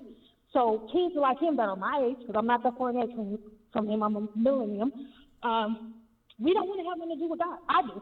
But a lot of them don't want to come into the four walls because we don't keep it 100 about where we done came from. And that bothers my spirit. So when they corrected him, I kind of laughed about it, but then it took me back to the four walls. I've been off the four walls for a while because God called me out because they wouldn't allow me to do what God was telling me to do. So it's really difficult for me, someone in this generation, to see all the hurt that's going on and see that the body of Christ isn't the one that's leading the healing. You got the world leading the healing of us, and it is ridiculous. And the older generation, they ain't saying nothing. That's why we don't want, I'm going to keep it 100. I love the Lord. I have a relationship with the Lord Jesus Christ. But that's why the ones I talk to, they don't want to come in. But let me, somebody from their generation, speak to them. They're going to come because I know where they've been, because I've been there. So it breaks my heart when I hear, but I thank God for you and your ministry. I thank God for you speaking and telling the truth. And who cares what they have to say? Tell it. Yeah. Tell it. Keep speaking, because we're listening. Because I sure am. Thank you. I sure am. I'm listening. Thank you so much. So anyway, I'm going to shut up now. All right. Yeah, I know. That's what I got. But see, this is the thing, and I thought about this because this is why I led it the way that I led the conversation, because I am like a bridge and between the secular and the sacred, and I still have friends. I have friends and companions on both sides. And you see that some bishops advertise on my show. You see that is that John P. advertisement in here? It ain't. Okay, and artists advertise on my show. Sometimes I'm brought into gospel events to cover it and talk to you about it here, and they write me nice checks, thousands upon thousands of dollars, advertisement dollars and things of that nature. So I could be sitting here today and committing suicide to some of my money, but I do not care because I'm inventive and I am a boss, and I have always worked for myself since a teenager. I can create money out of the ether. So that thing does not concern me. When you are not on Pharaoh's payroll, you can do what you want to do, or in another sense, like my mentor say, or Caesar's payroll, which refers to Rome. The black church pretty much is is black Rome. When you're not on that payroll, you have the freedom to say certain things. I've been getting texts from some colleagues. No, you can't talk about Morton. Don't bring his past into this. Oh, you can't talk about Jakes, because that's just how you can't talk. Don't tell me who I can't talk about. Now, I love all these people. Absolutely love them. Will see them, will be so honored to meet them because I looked up to them my whole life. But that does not, I guess it goes away. Ethelina and LarryReid raised me, who are parents, and my mama's a prophet and a prophetic teacher like my daddy is that we could ask questions and I could say, I don't like this, or I don't think that, and we can have the conversation. I was not raised to be dumb and act like I ain't got no eyes or no ears. That just does not work. And I don't know why you guys feel like you are going to, some of you feel like that God is going to kill you if you say, I love Pastor, but that won't right. I don't get it. Take some more calls.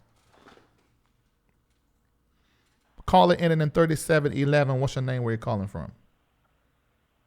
Hi, Larry. This is Lisa from Florida. The reason the churches don't speak out and call out whoever's saying whatever across the pulpit, I feel it's because they're scared of being rebuked and sat down. Mm-hmm. But the thing is, like you said, there are standards in the church. that are not being kept up. What is happening? What is going on? Because when I saw that video, I almost fell out of my chair. It was totally inappropriate because I don't call him Travis, I call him Pastor No Neck. He looked like you need to go find one and some sense along with it because that was just totally inappropriate. And I don't care what the three of them say because one, your apology don't come from a piece of paper. It comes from the heart. Yeah. And two, they all got up there, but I think all three of them done fell out of a tree. Ain't heard that in years. Thanks so much for calling in. Mama just said, you done fell out of a tree. What's wrong with you, boy? Mama just said that all the darn time. Yeah, this is what I'm saying. And I do understand. I mean, cause you guys, I done this. And I even done my wife, my ex-wife like that. Maybe the reason why she ex. Because he said my wife didn't come from nothing, didn't know nothing. I made it. Oh my God, it's just not good. It's not. Don't let nobody tell you it's called a big name and they're telling you. You study for your darn self. Get on your face, fast and pray. Like I said, if I did not find God on my own, on my face, and really developing that relationship and getting to know him for myself, I promise you, I will throw the deuces to all of this and go on about my business and say it's all, and just throw it all away. And I know people who have done that, and it bothers me. I had one of my friends, like a family member I love with all my heart, say, that church stuff is y'all. I ain't got nothing to do with it. I said, but you still churchy and Jesus still in your heart. It said, I'm only churchy and like that because of how I was raised. Other than that, I ain't studying none of it. And it almost seems as though they're throwing out the baby with the bathwater. I can't say nothing about that because I contributed to that because I was their pastor at one time. And like I said, as I pastored, I got better. And their parents are pastors, and they grew up in the church, and there was a pastor in the Culture church. So it's like, I can't touch that. Only thing I can do is try to be a good example and show you that, everything that we were raised to do and the foundation that we stand on, Jesus Christ in the Bible, is not all hogwash. I know what you went through and what people did to you, and possibly what I did to you. But I'm telling you, this thing is real. Now, I respect all religions and belief systems here on LarryReid, but y'all know I believe Jesus is God, and I'm with Jesus all day long. But I respect whatever you believe, because the reality is I see Jesus in every religion that I've studied. It's still them same principles of Jesus Christ. And if your religion is pure, I don't care if you're a Muslim watching me, in the tenets of your faith, the core, it's the same ones that Jesus teach over here in Christianity. The exact same ones. Y'all we say Father God in the name of Jesus, or, we see the Father, and the Son as one essence and one spirit. Although some of us over here believe a tripartite, Father, Son, and three up there in heaven. It's all their beliefs are so different. They thousands of religions. But I see that principle of love, which is Jesus. That's the model that we see, giving life away, giving of their life. That's what we see in Jesus. So that love model and treating people proper, and even having personal discipline, when it comes to sexually and financially. Those key things that Jesus taught, it's in every religion that I've studied. And I ain't studied all of them. Okay, I'm just saying. Well, let's go. All right. Caller in 0895. What's your name? Where you calling from? Oh, let me say this before I say that. Hold on for a minute. Because this is what I was gonna say to her. Because this is the reason why I think some people send the MBN network, 501c3, that's over LarryReidLive that runs all of this. I think that's why some people send their tithe to me, and give and donate to me and to the MBN network, not just for tax write-off, but because I think they've seen so much of this niggerment. I'm sorry. That's why it's straight up niggerment. And then they find out that their leader is just a regular nigga. Just like everybody else. They're like, I ain't send my money there. I watch LarryReid. I laugh because your laugh life is just as important as your prayer life. So I'm just going to support that because he happens to during battle. Because these folk They tired. And I love the church. And I want the church to expand and grow. But in order for it, I don't want it to happen up on the way that it is. It needs to be reformed. Let the church say change. This stuff that has been going on in the church for all this long time, like this man talking to these women like that. Okay, that's over. It worked before. Mother Boy and them did it. Bring the book back when I talk about it. Jesus Lamb. Mother Boy and them did it. It worked. The mothers, stopping you at the door, putting the skirt on you and the hair covering. That worked then. And there was a reason why they done it. It taught us some things. Thank you, Jesus. But we in a whole different space. Let the church, I don't care what Marvin Wine is saying. Let the church say amen. No. Let the church say change. All right, next caller. All right, let's go. Caller ending in 0895. What's your name? Where are you calling from? Hi, good evening, Larry. This is Paulina calling from Novi, Michigan. I am just so sick and disgusted with the reckless communication of condemnation from pastors and church leaders. Everything that he had mentioned was not edifying. It came off very uneducated, even, if you've taken a few psychology courses, or even when it comes to conflict resolution, the first thing you want to share is something positive. He didn't share much positivity. I always feel like we're in a new time period where most of these pastors need to become educated. I always say this, in the black church, you can obtain a powerful position as a pastor, as a leader of someone, simply by making the confession that you are called versus getting your credential. Another thing, let me just say this because I had to take notes. All of which he said, the way, and I've experienced it, my mother experienced it being a divorced mom raising 3 young girls in the black church, me being one of those girls, becoming a teen mom at age 15, it was like I was the message every weekend, not understanding, she's been through sexual abuse, she's been through so many things. It was never a point to really edify and develop me in the purpose of God. I had to really seek God for myself and develop my own relationship with the Lord. And all of what that man said, while he's standing in that pulpit feeling so powerful to put those women on Front Street, in the marketplace, if he would have said that, he could have been charged with sexual harassment. Come on. He could have been charged with so many things. And it's like, to me, you think just because you're in a powerful position, and the women, yes, the reason why they responded to that is because they're broken. I have been in that situation where I was broken and allowed people to humiliate me because I felt like, well, this is going to get me closer to God if I just be obedient to my leaders. No, that's not being obedient, because God is love. God is edifying. God is saying, I love you, Paulina, or whomever, in spite of the things that you have done wrong. But baby, you don't have to do that anymore because I have something greater for you. Another thing, he's not teaching unconditional love. That's not teaching unconditional love. That's teaching conditional love. And to me, that is the problem with the black church. It is too many, you perform an act, you turn into a court jester, and then I'll love you. You tithe more, then I'm going to exalt you all over the church. You take the abuse of your husband because together you guys appear like a powerful couple that we want you to stay together, even though he could be cheating and running all around the church. Keep that quiet because you're going to make our ministry look bad. Take the beatings, take whatever.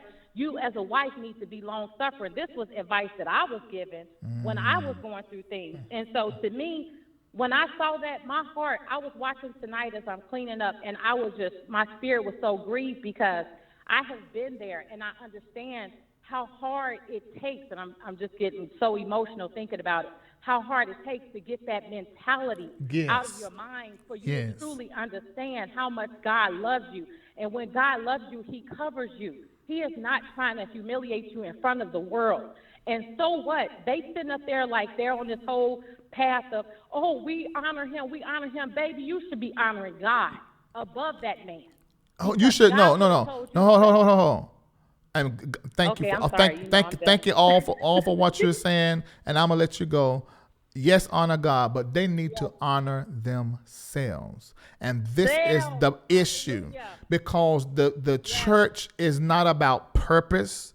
It's not about people and about God anymore. And I'm not saying all churches, but it's not. And as a result, people are hating themselves, become suicidal, and judgment, and allow themselves, subject themselves to abuse, and end up addicted to food or to the church itself for a high because of the emotional depression that they are in because they cannot live up to what the leadership is portraying when that is an act because he himself can't keep what the Bible say.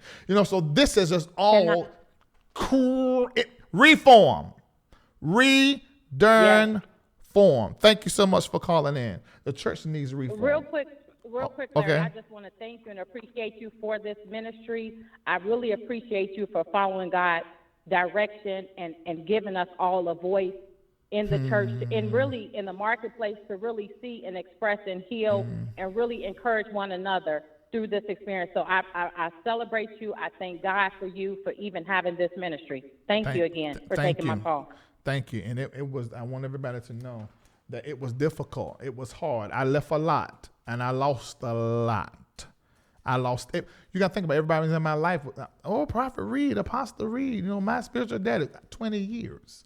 So children that started in my church at a young age, because I still have my core from the beginning and all the way up for 20 years. So I lost a lot. But I told God I would do this, and I wasn't even thinking. All the water has become, I didn't see all that. I didn't see all this. I ain't going to make like I did. But now I get it. I'm getting clearer and clearer as it relates to how to use this platform secularly and how to use this platform sacredly. I'm learning. All right, let's go. I'm about done too. Call it in 3553. What's your name? Where you calling from? Hey, Larry. My name is TJ. I was calling because I am a family member of Apostle Travis Jenkins. Okay. And what I saw is very disturbing, and a lot of what people are saying about him is true. Like what about him not liking women? And he said to his congregation tell him about his family. His mother had him when he was 13, and he was dropped off at my grandmother and my aunt, and he was raised by them. He was loved by my aunt and my grandmother and raised by them. But when he talks to his congregation about it, he doesn't talk to them like that. He talks to them like he was not loved, and he never went anywhere. Although I was raised with him, I went to church with him. I was there when he was saved. He said that he's been doing this for 30 years. He's only 40 years old, which would have made him 10 years old doing this. I don't know what he's talking about. So that's a pastor thing. They preachers, they count from the time they go to church. They were singing in the choir. When I say 20 years pastoring, I was pastoring 20 years. Now I've been in the church 41. And as a musician and singing and all that. But when these pastors say that, they be bullshit. That's what they be doing. He's BSing. Yeah. So he has been, preaching in the mirror and in the bathroom since he was young. That he has been doing, but he didn't graduate anywhere or go to any theological school or anything like that. But his wife did come from, I don't want to put her business out there, like where he got her from, but let's just say that he has a very difficult past with women, and he doesn't treat them very well. He told my aunt on her dying bed that she was going to hell because she dipped snuff. She passed away last year. He didn't go to her funeral, and the person that raised him very lovingly. You know, he has a mouth on him, so this did not surprise us as his family, and we pretty much have kept quiet about the things that he would talk about to his congregation because we just are not a public, family like that. But, this coming out has been, pretty hard for us to deal with. 90 seconds. Just the woman talking, telling us, I got to get off the thing. Thank you so much for calling in and giving us perspective. Now, people are going to kill you. They're going to try to do prayers on you saying that you poured tea or you told the family business. But the reality is they're not going to pay attention that it was Travis that created this conversation and did what he did is the reason why this conversation is even happening. You gave me perspective, and actually what you did for 60 me, seconds. you made me I actually now have more remorse for Travis because I understand it from a psychological standpoint.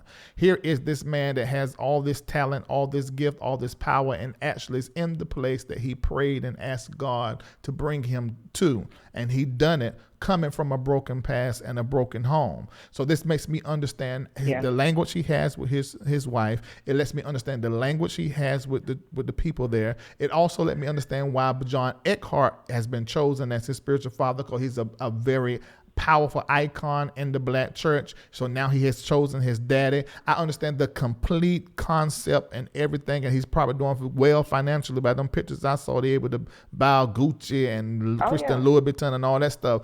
I get it. Seconds. So here we are looking at he's doing very well. What we're looking at. This is a classic case of the birthing, or he ain't gonna call him this, but he very possibly well could be a narcissist.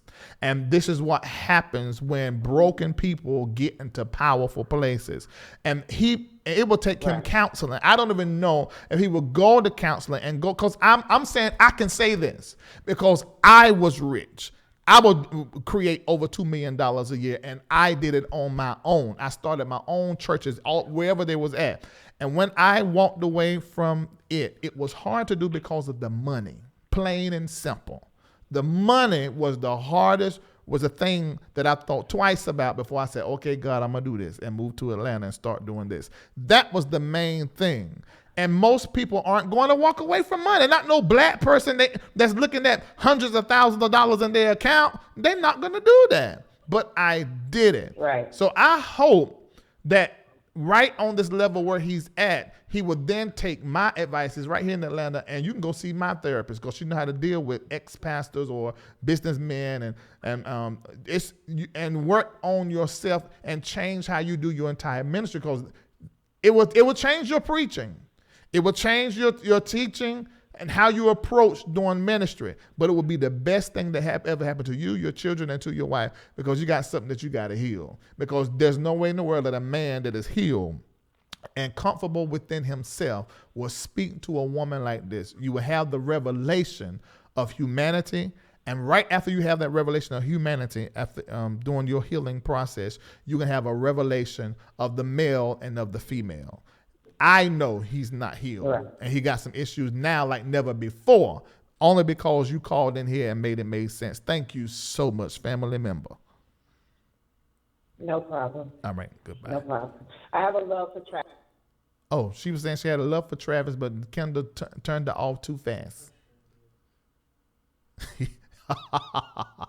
All right, let's call her. Caller in 6607. What's your name? Where are you calling from? Hi, Dr. Reid. It's Callie Diva. How are you? I'm doing well. Good. I just want to piggyback on something another caller said. Mm-hmm. You know, in Matthew 5:15-16 talks about a light. Mm-hmm. Well, what's happening in the church is that the church has always been turning the light on the world. That's why they preach on the world, that about the world on Sunday morning. And so the church can hang out in the shadows. But what's happening is the world has flipped the script and shined the light on the church and said, you can't talk about us because look at what you're doing. So we as the church have to clean up our act.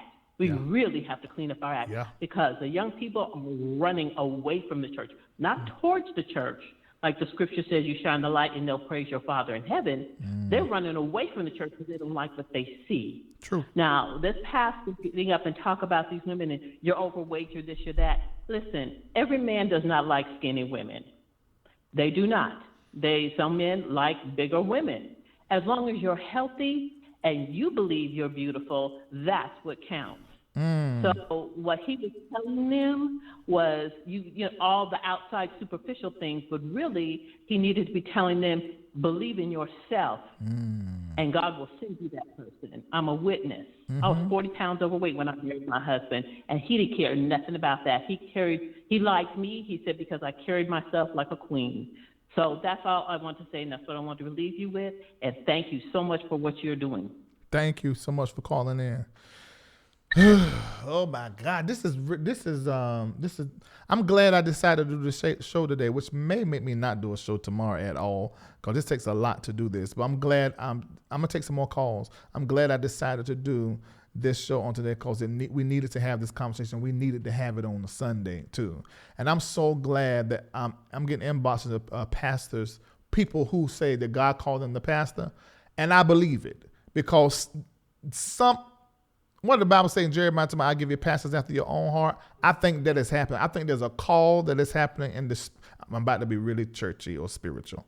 I think there's a sound that's been released in the spirit world that some people are going to pick up and hear.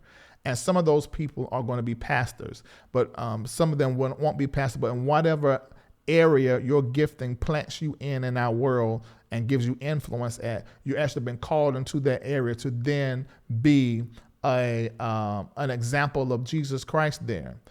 This is something I want to say, and y'all gonna get mad at me.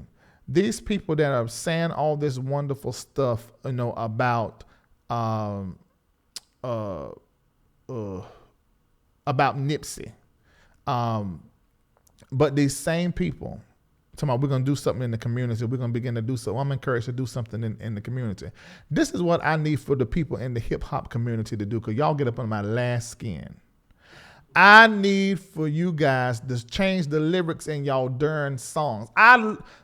Now, let me go ahead and tell y'all, in my playlist, I got them in there, they F-bombs and saying some crazy stuff, but the music's so darn good. Y'all like a trap, because that trap music is sounding right. And I got it in my playlist. I don't hardly play it, but I do have it. And it's because the musicality is so good. But I don't see how you say, oh, we're going to help our community by doing what Nipsey was doing, but then you still pushing down the throat of my children in there, drinking lean, being somebody whole, shooting somebody, killing somebody. We need reformers in hip hop to become the Commons. And who else? Some conscious rappers, the Craze, and the what's that boy? Chance the rap. We need in every area. We need these reformers. Kendrick Lamar, but I think I've heard him say some crazy man too. You know, but I'm just saying. You know, it was very difficult. I'm still stuck on what that caller said. It was very difficult for me to walk away from that money. It was difficult. I had to tell the people I was pastoring and my partners to stop tithing. That's what I did. Because, you know, some people that go out of one industry, there was a smart way what I should have done and let the people continue to give while I'm working on this. But that ain't what I did with my dumb self. You know, that's not what I did. I really shouldn't say dumb self. I got convicted. I shouldn't say that about myself. But what I did was tell them to stop tithing. And then like, oh, I got bills and employees. Then I had to go and create a way to create money so I can keep paying the bills. I still pay bills from when I had those churches. So I should have done it another way. But I just want to let you know that whatever it is that you feel like you're supposed to be doing, even if you don't have the support and people that are behind you and believe in what you're doing, do it in a darn way. And God will do you like he done me.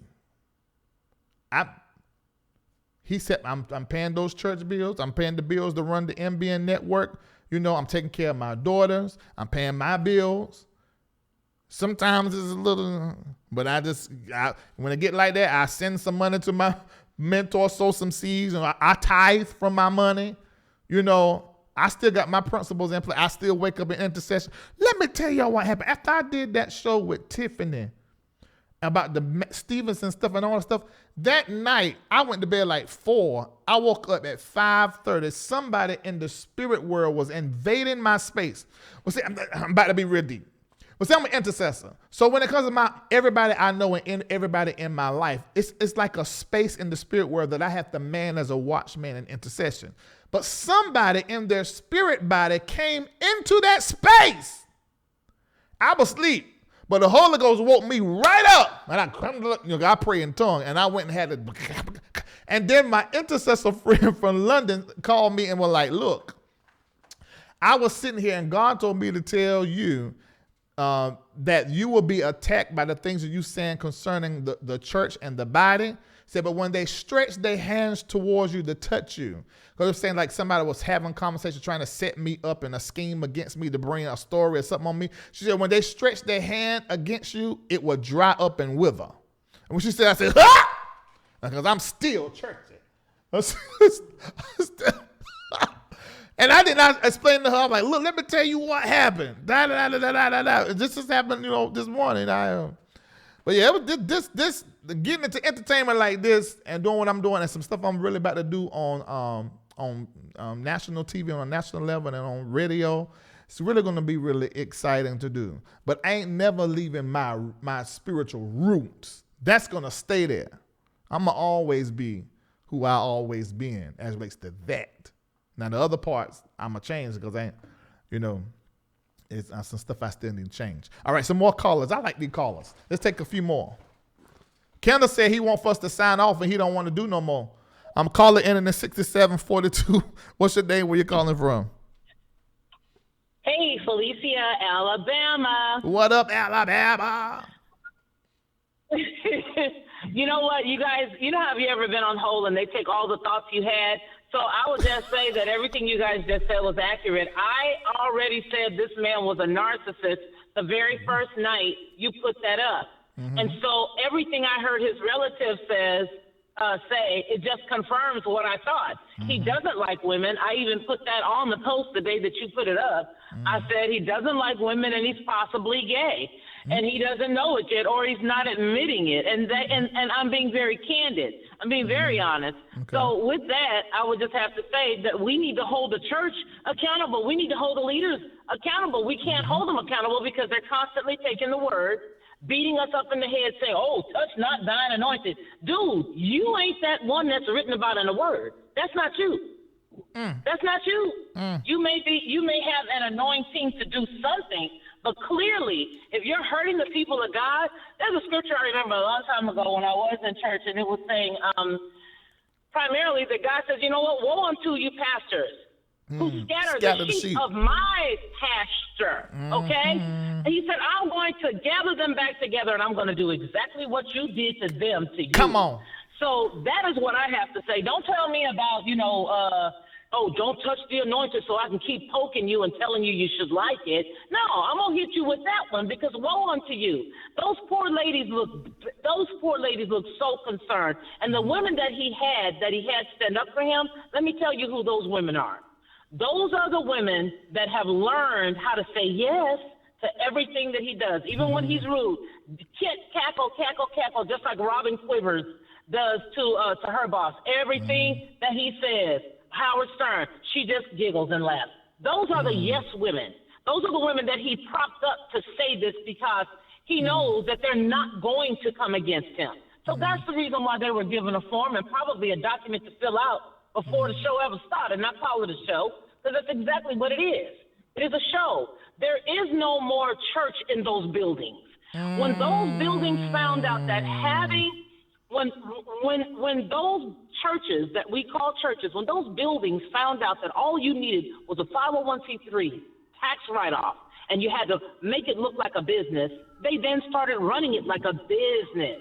So it's just like a Macy's. What I think, just like the last caller said 2 callers ago, every single pastor needs to go through a human resources class, because if any of my managers said half of the stuff that they said, we would be having all kinds of meetings. There There will be meetings. There will be people would be fired. Heads would be rolling. We would have to take batches of 5 people at a time to get them to come in and apologize, and we'd be apologizing to them, preventing them from trying to go sue. These folks need to be held accountable in more ways than one. I'm not gonna take no more of your time, but I would just tell you, thank you. I appreciate you. I appreciate you. You said something tonight where you said, about Muslims or whatever. And I read some of the comments the other night after I made mention that I had left the church. Oh, well, I left. But that don't mean I don't know who I am. Look, just like I told my brother when he had a fit because I became a Muslim, I'm going to be hanging over here with Isaac's brother until y'all get it together. All right. Look, just the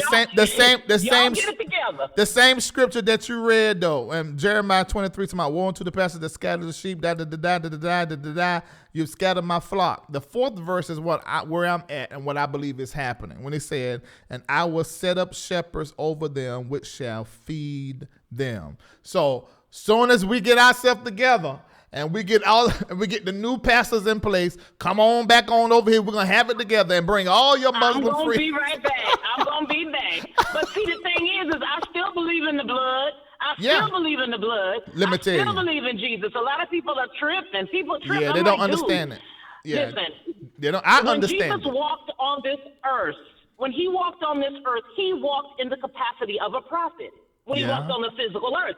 The change did not happen until after a prophet he man. When he descended, there you go. When he went down into hell and took those keys to death, hell, and the grave, that's when the conversion changed. Yeah, he kept telling everybody, don't look at me, look at God the Father who sent me. While he was I and on the this Father, earth. we are one. But he's sitting. There you go. He's sitting right at the right hand of God right now. But like I said, I'm covered up because I couldn't stand not seeing folks covered up in church no more. I don't look a man straight in the eye because I got a man, but all the women be looking at mine in the eye. All the things that I do right now is exactly like what old holiness churches used to be. Because now the holiness churches ain't holy no more. So I'm done. And until the church gets it together, just like the Bible says, that all of creation groaneth, waiting for the sons to manifest. To get it together. I think that's what we're seeing. For it to get together. I think that's what we're seeing. You see, he's going to keep exposing. Yeah. He's going to keep exposing. I remember back years ago, John Terry told everybody, and they shut him up and ran him out of Crenshaw when I was there. John Terry came and said, you guys got a lot of nerve throwing money at the feet of a pastor who wears a suit that costs more than your car. On that, I'll say adieu. Thank you so much for calling in. I know some of you are listening. Okay, and I know some of you are watching, and you like, she shouldn't be a Muslim, she should be a Christian, or how she can be a Muslim. But see, if you really understand doctrine and religion is man's attempt to create a relationship with Father God, no matter who or what the religion is or what they call God. That is the reconcile that all mankind is trying to create or the breach that is trying to fix and the gap they're trying to fill. That void that is in the soul of all mankind is the void that is in the shape and size of Father God. And that is something that can be found in many different religions. That pathway to God, I call it Jesus. I know it to be Jesus, and he modeled it. But those same principles, they are in many different faiths and many different religions. Now, though I was raised to be a Christian, I was a hellion. And I was like, fuck all of this. I ain't believe nothing. Because I saw stuff. I ain't believe nothing. None of this. When I had an encounter, I heard the voice of God at 15 years old. This is me wrapping up the show. I already know it. At 15 years old, me and my baby sister had went into my bedroom that I shared with my brother. We always sang. I would direct her. She'd be on the bed. I would sing. We would do dances. I would choreograph for my cousins. That's what we did when we was children. But in order for me to be able to get her to do what I wanted to do, was act and sing and dance, I had to play baby dolls with her. I mean, literally, 2 baby dolls. You know, she would talk and then I would talk back and just make up the script as time would go. Well, this particular day, when we're about to do the singing and that and stuff, we'll do it between 2 and 4 o'clock until mom and them got home off work. This particular day, I had the 2 baby dolls in my hand, waiting for her. She was in the bathroom. I remember this like it was yesterday. And I heard just as sure as I'm sitting right here, says, you really want to go ahead and start your singing and dancing? You want to do this for real in real life? I'm like, yes, I really want to entertain. I really want to act. Really want to dance. I want to make people laugh. I want to be able to do that. And God said back to me what I believe to be God was, if you do this for me first, I'll let you do that. Now, I'm going to tell you what was happening in my head. When he was saying, if you do this for me first, because my mom was a prophet and she would prophesy. And that's what I started doing. We would go to a church and we'd go into church and they'd be singing and then the mama would get caught up in the spirit. And sometimes she'd just shout, she'd dance and go sit down. But then sometimes she would get in the spirit, she would start wailing, and then she would just speak in tongues for long periods of time. And then she would speak in English and interpret her tongues and say, thus saith the Lord, da, da, da. I had a few family members that flowed like that. The rest of them that were prophets, they would preach the prophetic word. But mama was one of them that always done it like that, would stop the service. If you never had that experience, it's an angelic, powerful, awesome experience, and it steals you in the moment, because it's like when the person has really been that vessel and that channel for God, it changes the atmosphere. And I remember as a young child, whenever that would happen, I would cry and get scared because I looked like mama was hurting, and I ain't want nobody to mess with my mama, not in God and them, you know. So when I was with the baby dolls in my hand, and he said, if you do this for me, he was showing me all of that. He showed me my mama's cousin, Elijah. That was my first mentor aside from my bishop, my pastor. Not Elijah Bernard Jordan, but Elijah Forte. And I saw him prophesying. Either another woman was in the church, her name was Jean. She would prophesy too. I saw all of that going. Aretha Ann, another woman in the church that would prophesy sometimes and preach. I saw all of that. I saw Janice Faye singing. I saw Aunt Chicken praying. All of that stuff went in my head. He said, if you do, I almost quickened on live camera. That cannot happen here on this entertainment show. That would have been funny. What would happen? How quick and smoking tongue snatch on this? Anyway, and so, and I saw all of that in my head. And at that moment, I said, yeah. I was like, okay. It was just that simple, y'all. It ain't even that ain't hard. It was just that simple. I said, no, you're about to, I gave God a yes. It won't like that. It won't. I said, okay. I was 15 years old. So Krisha came in there, my baby sister. We done the singing on stuff. I don't know if she can remember this, but in that moment, I was totally changed. And we sang and stuff. And I remember them coming home, because I was bad. I would always get suspended out of school fighting. I was terrible. And I remember mom and them came home. My voice was really high when I was young. I said, Mom, I still can get high, but my voice was really high when I was young. I said, Mom, I got saved. And Mom ain't say nothing. Probably because I probably just done something to get on her last nerve. I was terrible. And I told Dad, I said, Daddy, I got saved. Oh, boy, you ain't got no saved. He said, I said, I did. He said, if you got saved, you'll take that chair. Either him or Mama said that. Because in the Baptist church, because there were Baptist, but it was independent church. So they spoke in tongues. An apostolic female had came through there in the 70s and done this revival. And they were speaking tongues and running. They were not like a Baptist church, but they were Baptists. And so that Sunday, on the second service, there's a certain song you sing in a Baptist service called the invitation. That's when you're singing a song that's supposed to have the wording that will cause people that they want to come to Christ, they will come. And they will sit in these chairs around the altar. So that was going on. And I was playing. I was a musician. I'm a musician. And so I was playing for the choir. Softly and tender. My voice is going. I've been hollering. Just calling you. And I was just doing the song. But while I was playing and looking at my fingers playing, it's like I was having an out-of-body experience. And it's like I was watching myself playing. And I was saying, okay, why am I detaching from myself? And then I came back into myself. And when I did, my eyes were so full of water, I couldn't see my hands. I don't remember how I ended that song, but I did. And I wanted to go where the chair was. But when the song ended, that's when they take the chairs up because ain't nobody come. Will one? Will you one? That's what they would say. Will one? Why you doing the invitation? And my daddy had just preached. It was Youth Day in July. And I walked out down from the piano and was coming to the altar. And when I came there to the altar, it got so noisy in my ear. I found out later on everybody was screaming and rolling the floor. I was terrible. I am not getting. I was the last person for anybody to think they ever get saved. That's how bad I was. You can ask my parents. I was not the one that's going to get saved to come to Jesus. Oh no, not him. No, he is not coming to Jesus.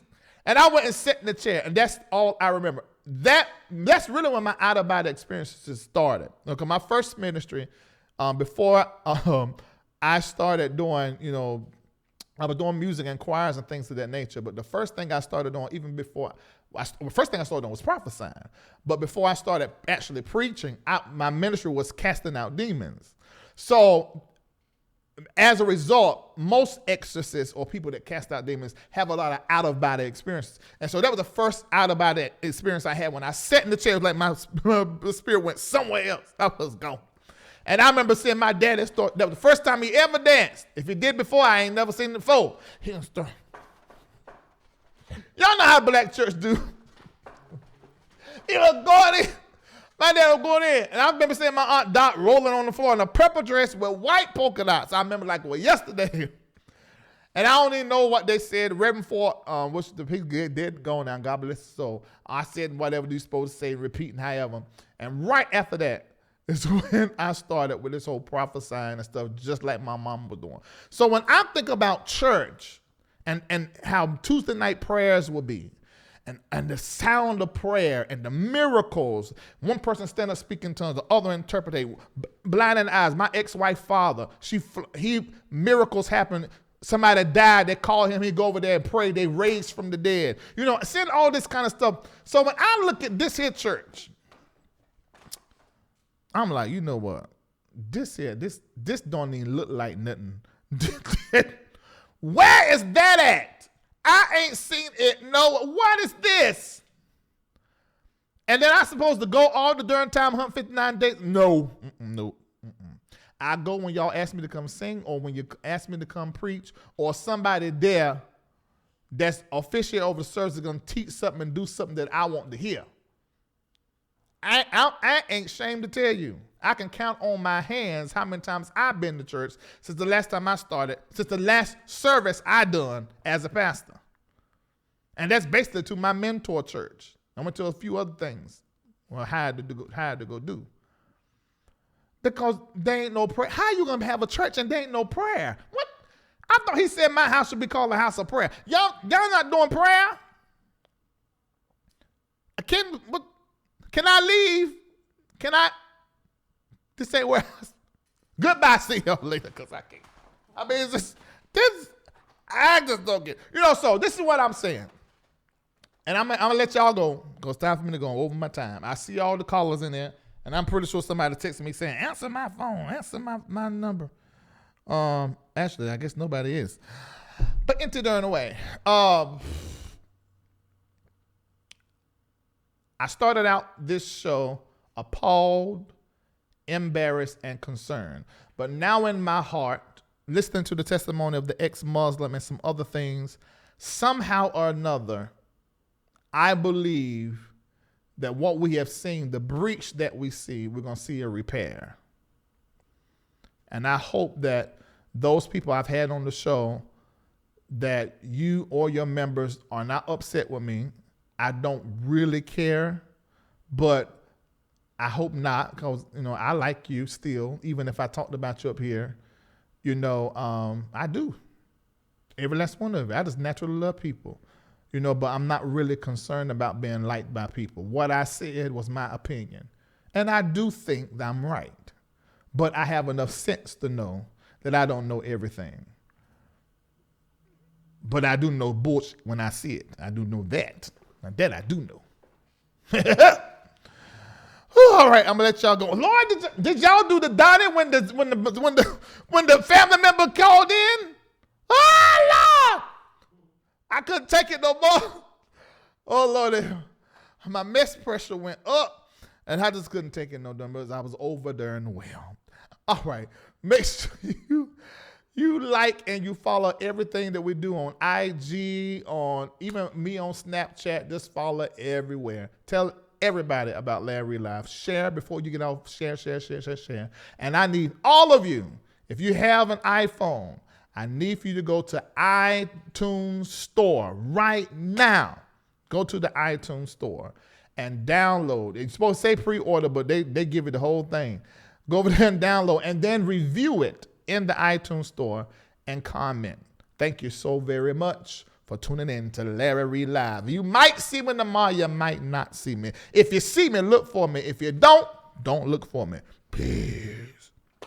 Got you make me totally complete, yeah. Oh, you're the reason that I smile. You make me smile every day, everywhere. Yeah. By my side, constantly make me high, make me high. That I smile.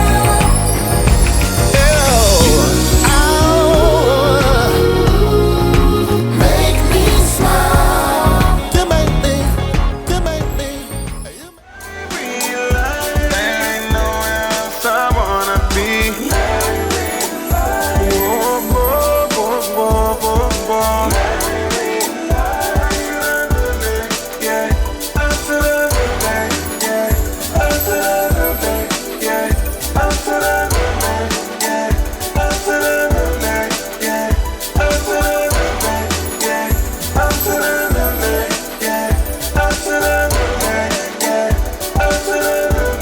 Yeah.